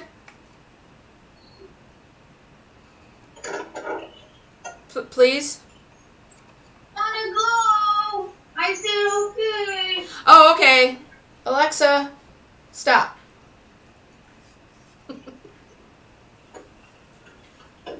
Alexa, stop. There, it wouldn't hang up. All right. So, got my Lazy Kate. Too much stuff on the thing here. So I'm gonna put this. You're not gonna be able to see it. Hold on, maybe I can change. I know what I'll do. Hold on a second.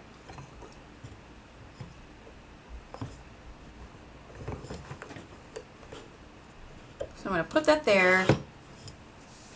And then I have my ball winder. I'm going to connect that to the table here.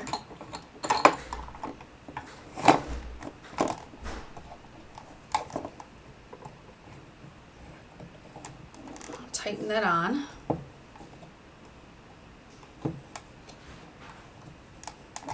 I hurt my hand somehow, so it's kind of hard to do.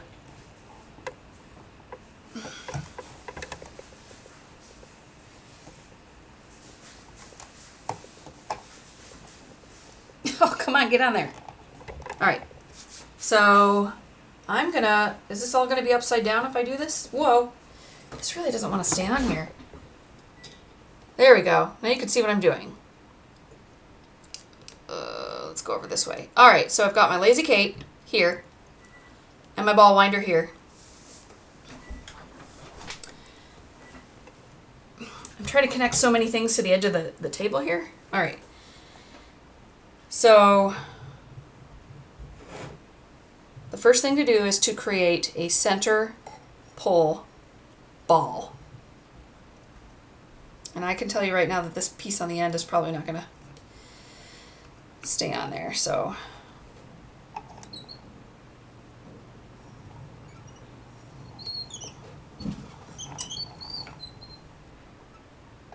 all right, I'm going to hang on to this a little bit. Oh, I want this to stay out the top.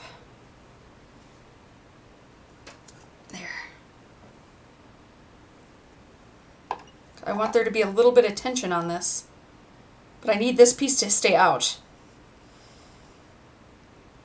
Come on. Oh, hold on. Sorry. There. There we go. So I'm just gonna... Hold on, it's rocking the whole table. Here we go. Woo!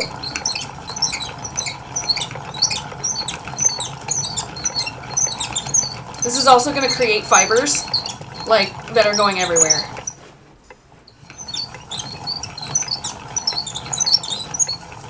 Uh-oh, the cat's interested. And we'll really find out how well I spun this, because if there are areas where I didn't spin it tightly enough, it's just going to break. And that has happened before. And if that happens, I'm just going to tie it back together and keep going. So I'm holding on to it right now because I just want to... You see the cat? I just want to give it a little bit of tension. Not too much.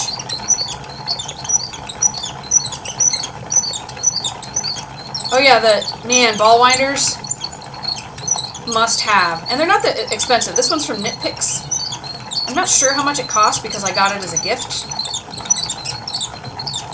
But they're not very expensive. This is going to take a while, so I hope you guys are liking this.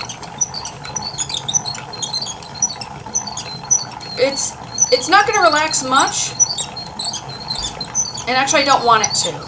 I want it to keep the energy that it's got in it when I spun it, because I'm going to use that energy when I ply it and turn it into a yarn. So when I was spinning, the yarn gets twisted in one direction, and we call that an S twist because of the direction of the twist. When I ply it,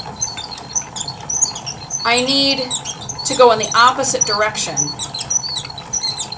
so that the energy that is stored in that S twist is going to work against the other strand, and it's going to hold itself together. You will see what that looks like. So I'll go in the opposite direction and create a Z twist in the plied yarn. And it doesn't matter what direction you start when you're doing your single. You can do it S or Z. As long as when you go to ply it, you do it in the opposite direction. La la la la la. So far it looks like I did a pretty good job because it hasn't broken. Ideally it won't break at all. Yes. It is, so Deliria is asking, so the friction of the twist will help hold the ply together? Yes, it's gonna, the stored energy in the twist is gonna counteract the other strand, and they're gonna basically hold each other together. Then what you end up doing, once you've plied your yarn, is you're gonna wash it in really hot water. And what that does is to open up the scales in the hair. And it's going to turn into, it's like little Velcro teeth. And that will cause the two strands that are plied together to hold on to each other. So it's not, we're not exactly felting it, but it's the same idea as when you felt. Oh, my daughter's made popcorn. Hi! You made popcorn. Yeah? Are we going out to eat someplace? I don't know. I want to go to Los Tres Amigos. Are we waiting for Dad? I I don't know. What did he say? I don't know. I wasn't paying very close attention to the conversation. Want some popcorn? No, I'm fine, thank you. I'm just making this ball.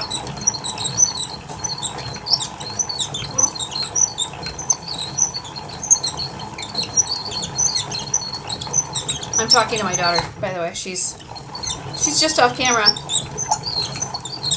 There she is. You see her arm. Just her arm.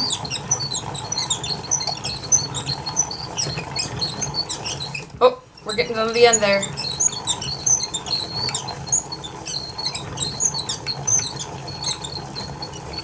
Oh. Hold on. It's getting crazy now.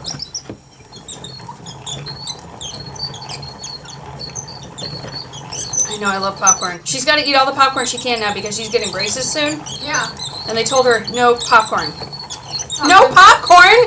It's like my favorite food ever. For like 2 years. Ah.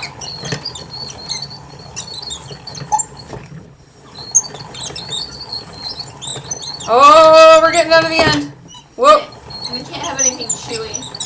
Nothing chewy, nothing So hard. I can't have sweet tarts. Sweet tarts are, well, you can have the hard kind, not the chewy kind. Oops. We're getting there. There's special stuff? There's special popcorn?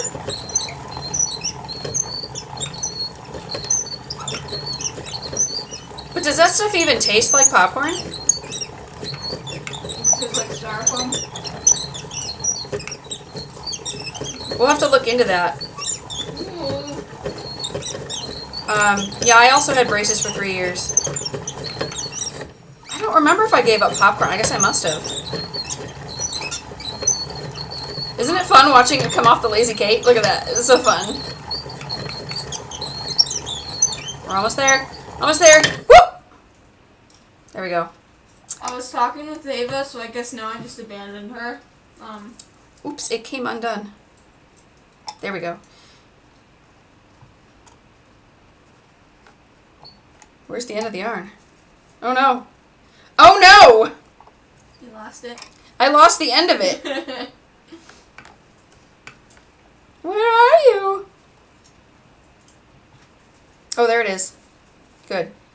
So it's very important that we hang on to the end of it because we're going to take the end of it here and the end that's on the inside and we're going to put those together. So I'm actually going to do that right now.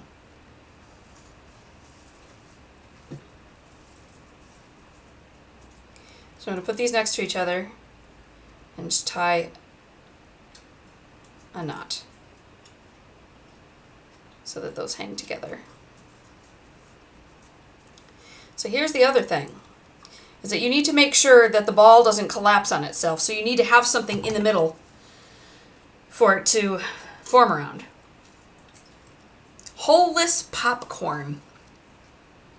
We'll have to look into that, Mo. I'm gonna go look it up right now. Yeah. What's it called? Holeless popcorn. Okay. Okay, so what I'm going to use for this is, so this thing that I built myself is called a niddy noddy. And so I'm going to take off one of the arms of my niddy noddy. And I'm going to use that to stick in the middle of this ball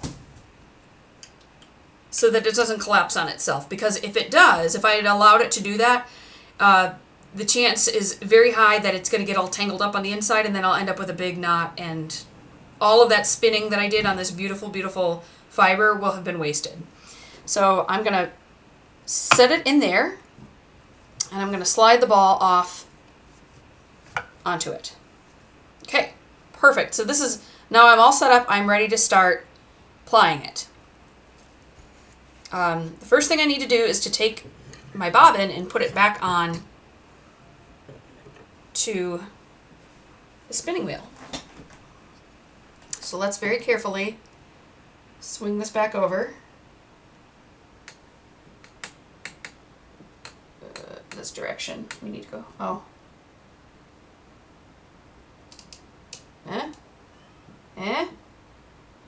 There we go. Okay. Got my bobbin. So I gotta take the flyer off. This is just like the setup that we did before when I was spinning it initially.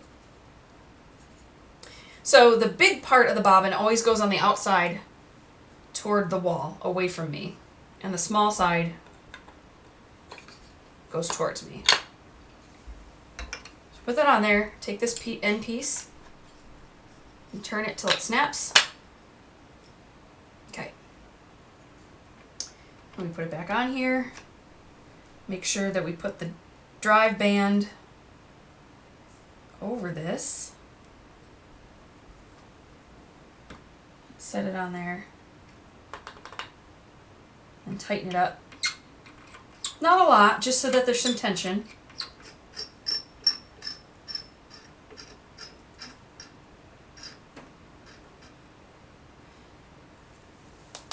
Okay. And then we need to have some tension on the bobbin. Why is this is so weird? Weird and wonky. Sorry. I hope I'm not making you motion sick.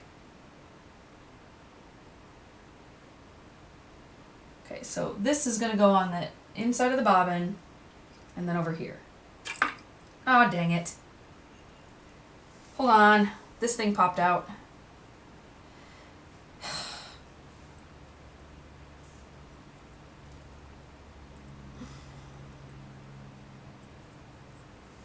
Put that there. We want a little bit of tension, but not a ton. I'm going to push that so it stays in there. Okay, so then we have this thing here. This is a leader yarn. This is what I'm going to tie the new yarn to.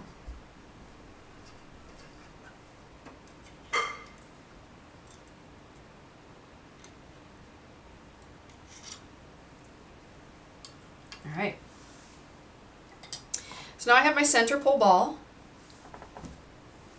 All right. And you can see it's already starting to twist around itself because of all that energy that's stored inside the single. I'm just going to set that there for now. I need to attach it to this leader strand, so I'm just going to tie these together.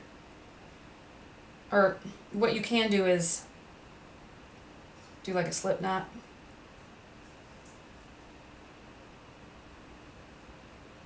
And then stick that through there.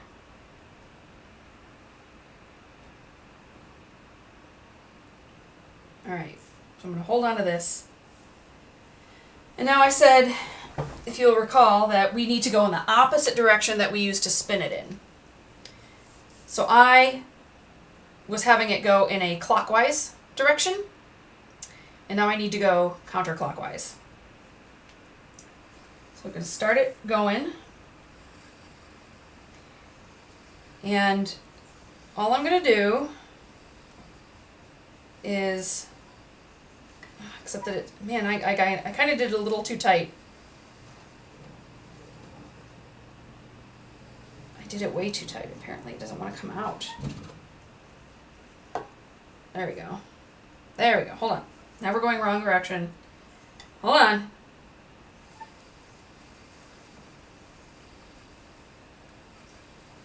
It's okay if it's all messed up at the beginning. I'm going to use this hand to pull on it a bit because it's going to be very twisty. There we go. And I'm just going to spin it and try to keep a bit of tension on this side so that it keeps the twist out of it. See how it's like that part's twisty? And then I'm just going to feed it onto the bobbin. I know, I always think like, man, the people who came up with this stuff, super smart.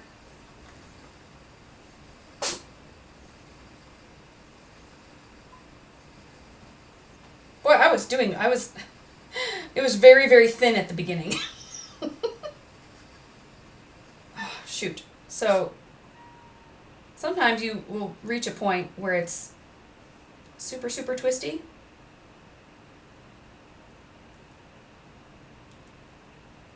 You have to pull it out.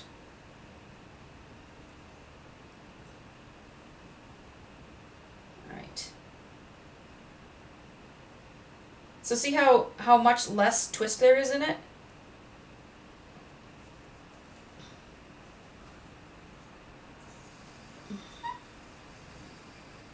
So when I started this, I was spinning it very, very, very, very thin. But that's okay, it'll all even out in the end.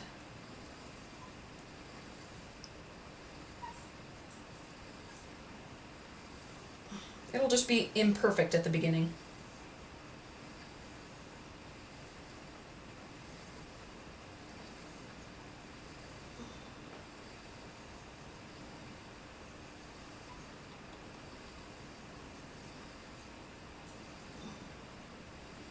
And I'm gonna try to, you get into basically a groove. Like if I was really, really good at this, I'd actually want to have a certain number of turns for each section.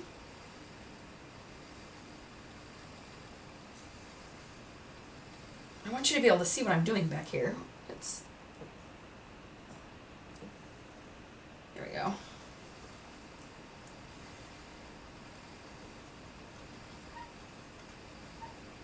Man, I made it super thin at the beginning.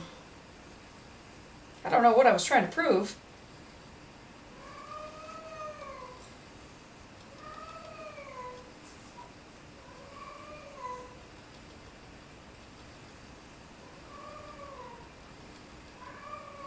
So what weight yarn will this be? This will be very thin. So this will be about sport weight.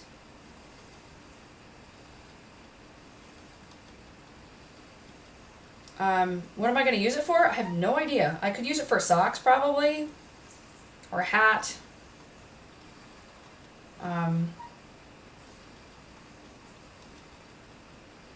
But that's really going to depend on how much I get. And that's a whole other process, is determining how much yarn you're going to get. And so that's what the nitty naughty is going to be for. So I'll show you how we're doing here. Actually, I need to move to the next thing down. See how it's like actual yarn now? Look at that. Whoops. No, we want to go the other direction.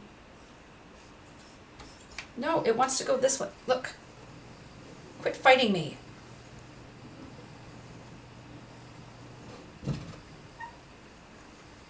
Anyway, so the reason why I like to do it this way, so the other way that I could do this is by filling up 2 bobbins, putting them on the Lazy Kate, and then plying those 2 together. But like I said, unless your 2 singles on those 2 bobbins are exactly the same length, you're going to end up with waste. And if you do it from the center pole ball like this, you're basically taking a long single and folding it in half and plying it on itself. And so what you're going to end up with at the end is just a loop. And you'll have used all of it exactly, and you won't have any waste.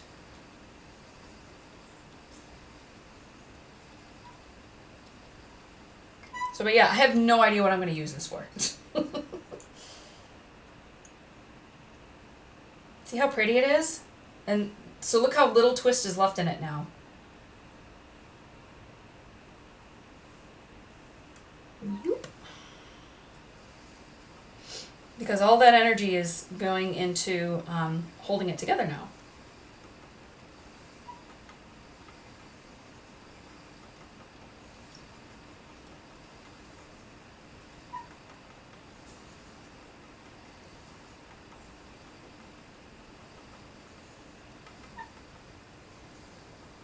Yeah, it reminds me a lot of sherbet.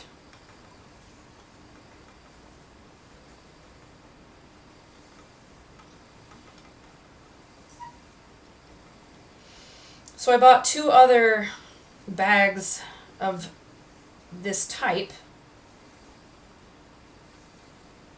And one is mostly pink and the other one's mostly blue. I guess this one came out to be sort of an orangey yellow.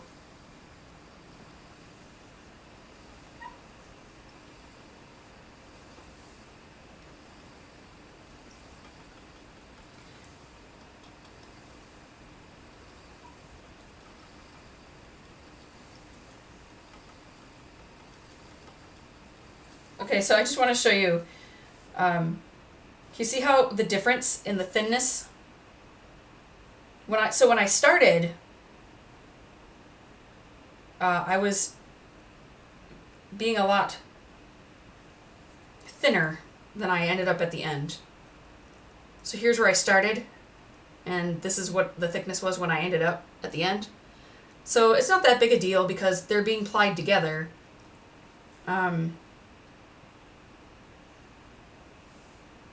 But just goes to show I wasn't very consistent from the beginning of the thing to the end.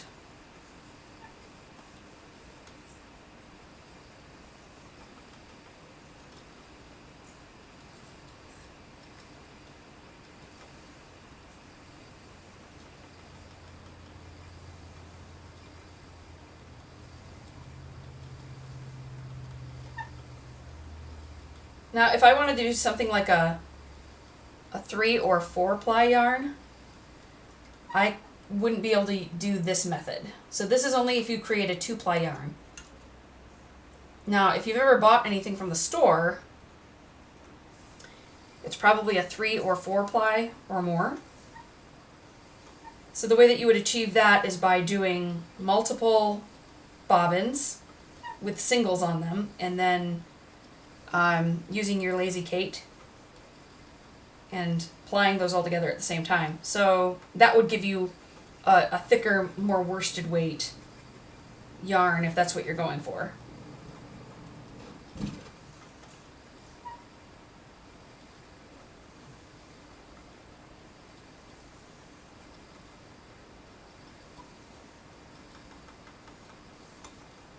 I have fiber all over my legs.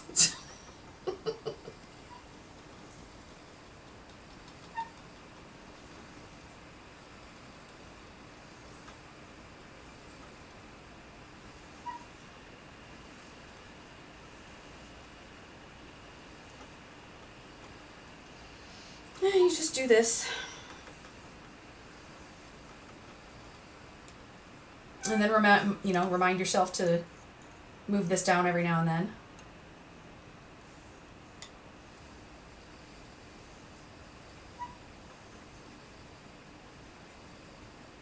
And we know it's going to fit on the bobbin because it fit on the bobbin before. That's the other thing. So if you were to be doing multiple bobbins that you're then plying onto a bobbin, you'd probably have to fill up, like change it out and fill them up. Unless you were using a jumbo size that can fit more on it.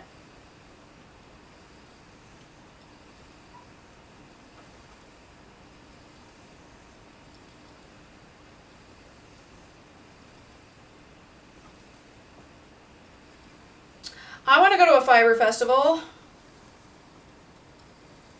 I've never been to one. I follow, so I'm on Twitter, if anyone's interested. I think if you go into the information on my page, I have a link, maybe. I have been trying to fill up my Twitter feed with as many fiber artists as possible because I want to see what other people are working on.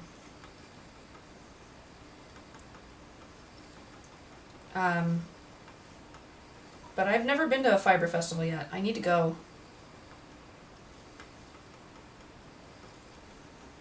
Yes, yes, yes. If you would like to be a test knitter for me, I just wrote a new pattern. And I will show it to you. Whoa, hold on. Let's get this to go around to the lowest point. So the other neat thing about doing the center pull ball thing is like you can just stop at any point. Okay, so here is the scarf that I'm working on. I wrote a pattern. So this is it. So the story behind this is that I went to Target and they had scarves there, and I was like, wow, that was a really simple pattern.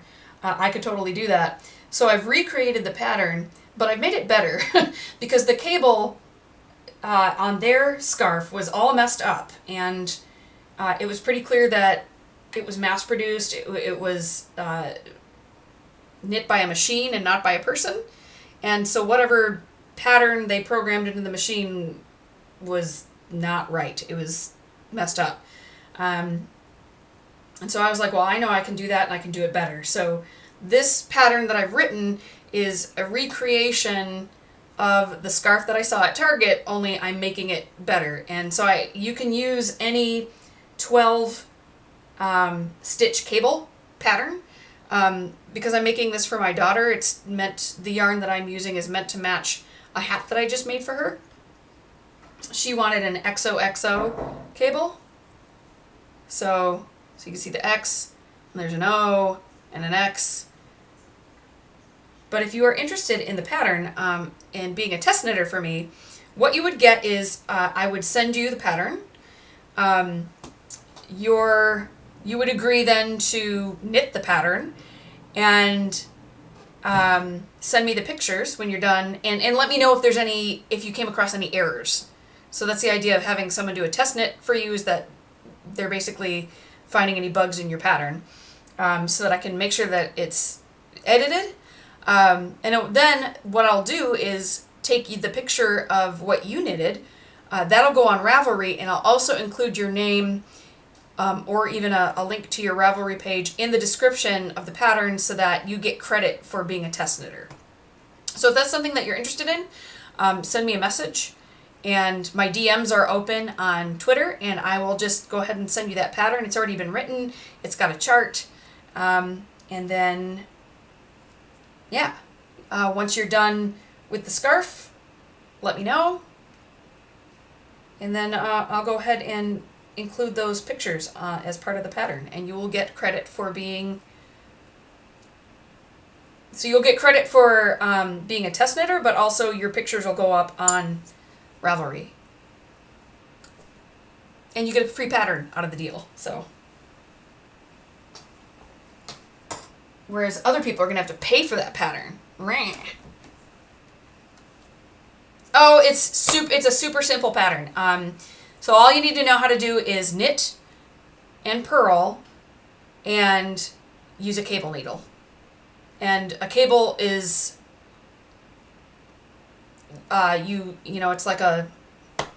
it's around here somewhere.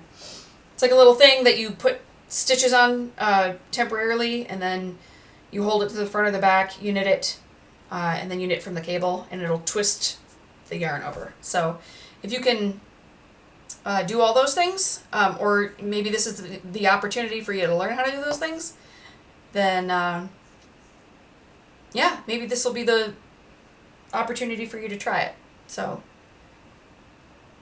the other thing that I added was, if you see the picture on Twitter, the scarf sort of just ends here. I added a ribbed end to it, so it's just about 2 inches of ribbing, because it'll make it lie flat. And I also did what's called a tubular cast on. So normally when you cast on, you'll see like the initial chain from the cast on. But I've been totally like obsessed with the tubular cast on lately. And it sort of just gives you this continuous one. So you don't have to do the tubular cast on. That's totally optional. You can do a regular cast on, long tail cast on, or whatever. But this is just what I did for mine, because I like it, and it makes a super, super stretchy edge. So, yeah. And I've only gotten about a foot done. Not even. Maybe this is 8 inches. I really like the yarn too. So this is the Scarfy yarn from Lion Brand, which is some percentage of wool and some, I don't have the label here. I think it's upstairs. This is a nice yarn. It's nice and soft. So yeah, if you are interested in doing that, totally send me a message on Twitter or even on here, and I will mail that sucker to you. I have not had any takers so far on Twitter to be my test knitter.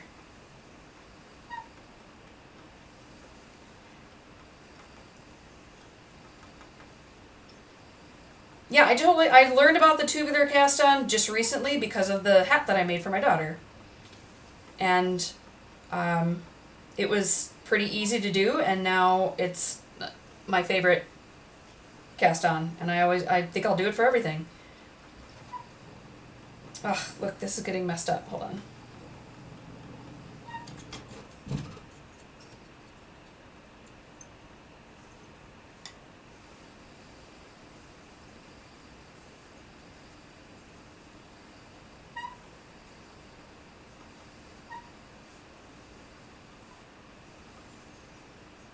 Yeah, I just got the yarn from Target or Walmart or something.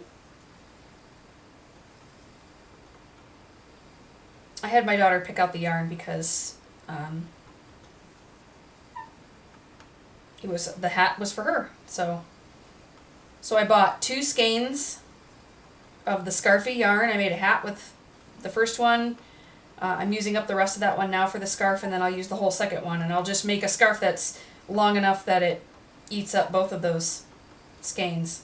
Look how thin I was getting. What was wrong with me?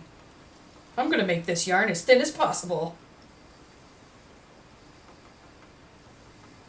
Great. I will send that to you this evening.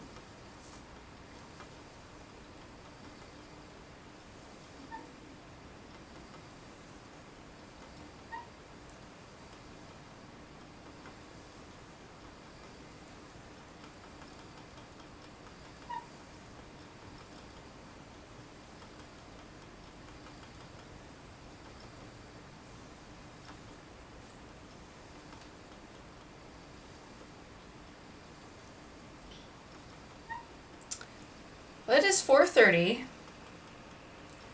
and I have been streaming for about 4 hours, so I'm going to go pretty soon, because I need to get something to eat.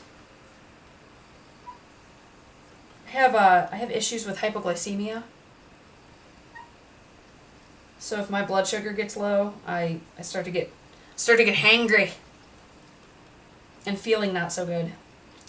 So I'm going to get a snack, and then I'm going to clean up the kitchen a little bit before my husband gets home.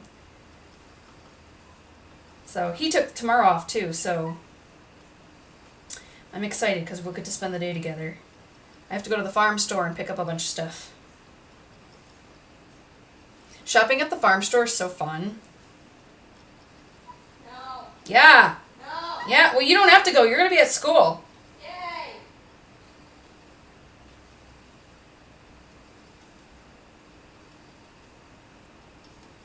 Yeah. She's in 6th grade.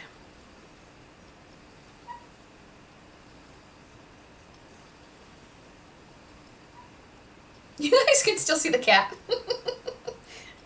He's like, this is the best bed ever. Thank you for making me this bed. Okay, we're about ready to go back in the opposite direction. Yeah, so the nice thing about, I guess the nice thing about spinning yarn in general is that you can stop whenever. So if you have a few minutes, you can just sit down and work on it a little bit and then just leave it and come back and work on it when you have more time.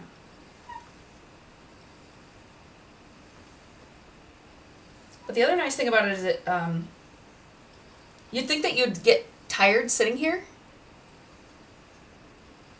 but it doesn't really hurt your back or anything. In fact, I know some people who spin as a form of physical therapy.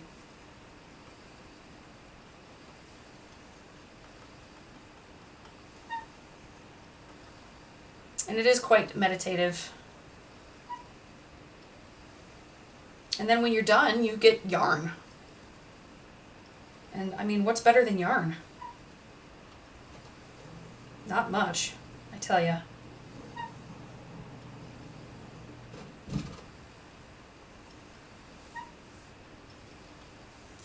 Oh yeah, pie is pretty good. I'll give you that. So in Michigan, we have there's a restaurant called the Grand Traverse Pie Company. And you can go there and get lunch, and they have like, it's a little bit similar to Panera, only with pie. So you can get soup and you can get salads and sandwiches and stuff there, but they also make pie. And it's such good pie. All different kinds of pie. And they'll warm it up for you. So you can just go there and have a slice of pie, or you can buy like a whole pie, or you can buy a mini pie. Pie. You can get coffee with your pie. I love it. We should go there. Maybe Daddy and I'll go and have lunch there tomorrow. Thank you for reminding me of pie.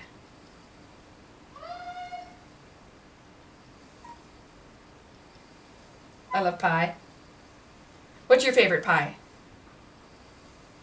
My favorite is cherry pie. I love cherry pie with like the crumbles on it.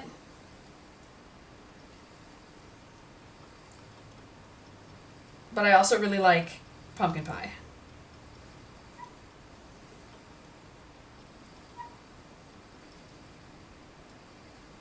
Oh yeah.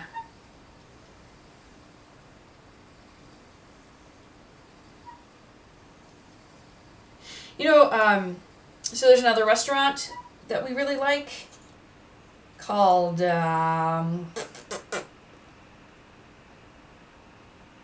the one with the pig. What Famous Dave's.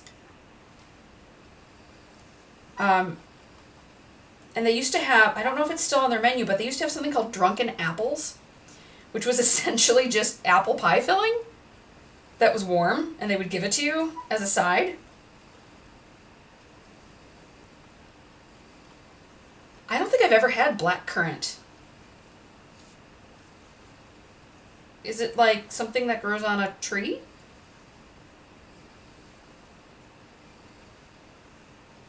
It's sweet. Is it kind of like cranberry? I'll have to look it up. I don't think I've ever had that though. It's a berry. Okay.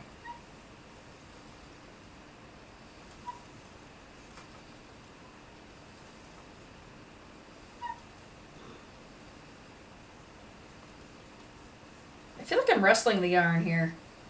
I really started off super thin.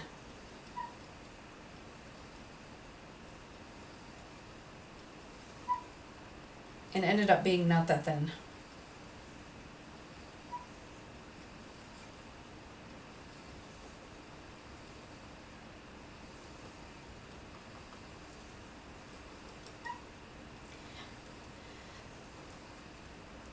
Well, and you know, it's pie season, isn't it? You know what else I also like though, in addition to pie? Cake. I don't know if you can hear my daughter. She's going, pie, cake.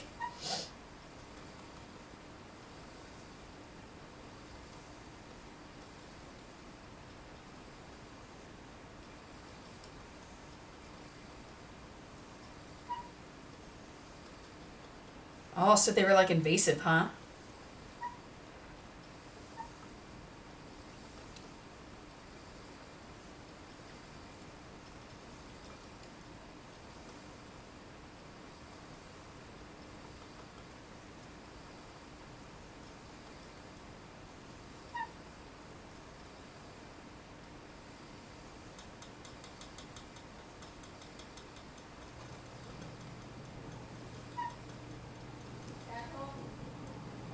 No, that's the sump pump.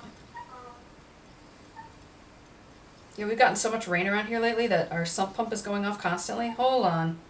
Hold on. Something got... Oh, that was just a weird join.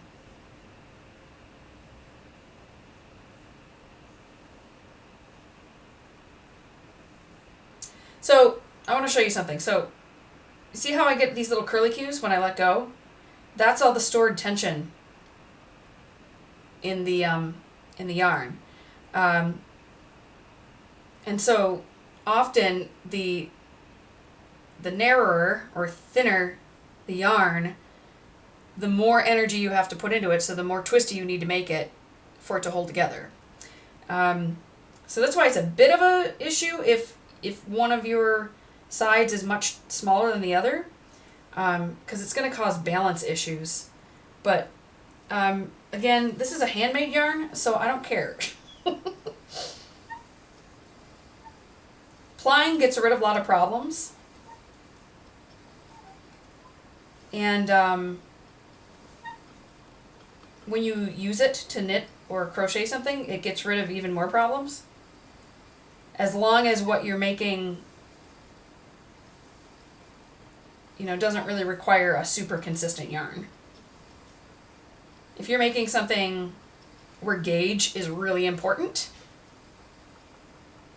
like a sweater, then maybe don't use handmade yarn unless you can find handmade yarn that's been made by something who has been doing it for a really long time and not just for like a year, like me.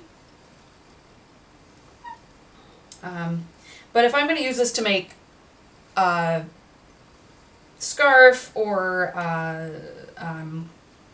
shawl or something, I mean, gauge is not all that important. I've been knitting for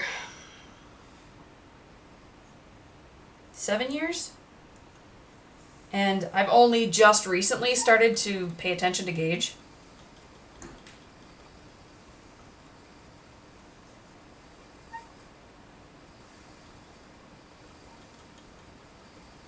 So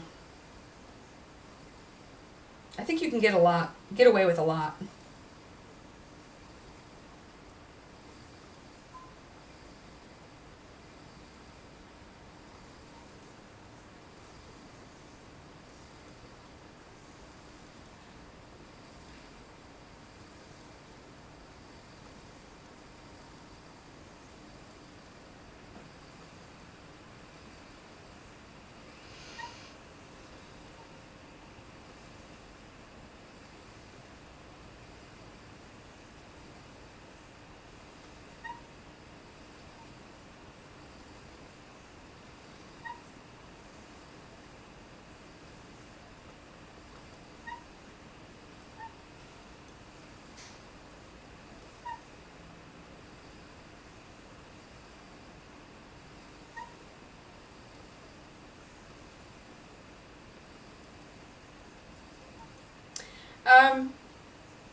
Yeah, I actually did.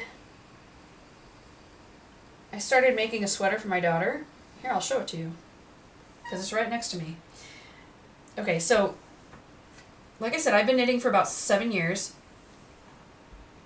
I still am new when it comes to color work, because I suck at it. So I wanted to really conquer knitted color work. And I'm just no good at it. Anyway, so I started doing this sweater for my daughter, and because I wanted to be very precise about it, I did do a swatch. So I did check my gauge, and I'm a very tight knitter, so the pattern calls for size 8 needles, and because my knitting is so tight, checking my gauge and doing the swatch did tell me that I really needed to move up a needle size. So actually I'm doing this in a size 10. And so here's what it is so far. It was supposed to be a Halloween sweater, so it's black and orange, like spider webs. and I really love the pattern, but I'm just not happy with my own inability to do color work. But I think I'm going to keep on doing it anyway, just cause it's not going to be the best sweater, but it is a sweater, and she'll be able to wear it. So it's got a very wide neck. But I've sort of, because I was getting really frustrated with it, I set it off to the side. So anyway. Well, okay, I am hungry and getting hypoglycemic. So I'm going to stop for now, but thanks to everybody who came to hang out with me today. And I mean, it's been 4 hours. Thanks to all the new followers. Thanks to all the old people. Old, you're not old. People who had been followers of mine in the past. We're at 75. We need 80 to do a giveaway. So if that's something that you are interested in, tell your friends about me. And they don't have to follow while I'm streaming. You can follow at any time, and it'll update the number when I come back. And I'll update it on Streamlabs to make sure that we have an accurate count. And it'll be probably the way I've done giveaways in the past is you can do it on Streamlabs. So everybody will get several chances to enter, and then when I'm streaming one day, I'll do a random pull from the hat, and we'll do a giveaway that way. So,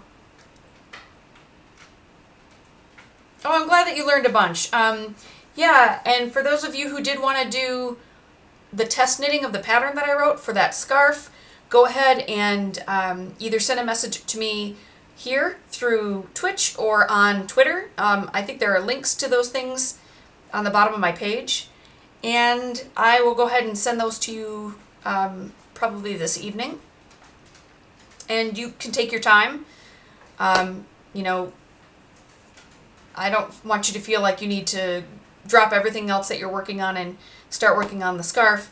And once you have gotten that to me, even if I've already published the thing on Twitter, not on Twitter, on Ravelry, I will still include you as a test knitter, so I'll update the pattern. Your name will go on there, and a picture of your work will go on there as well. So, all right. So thanks again, and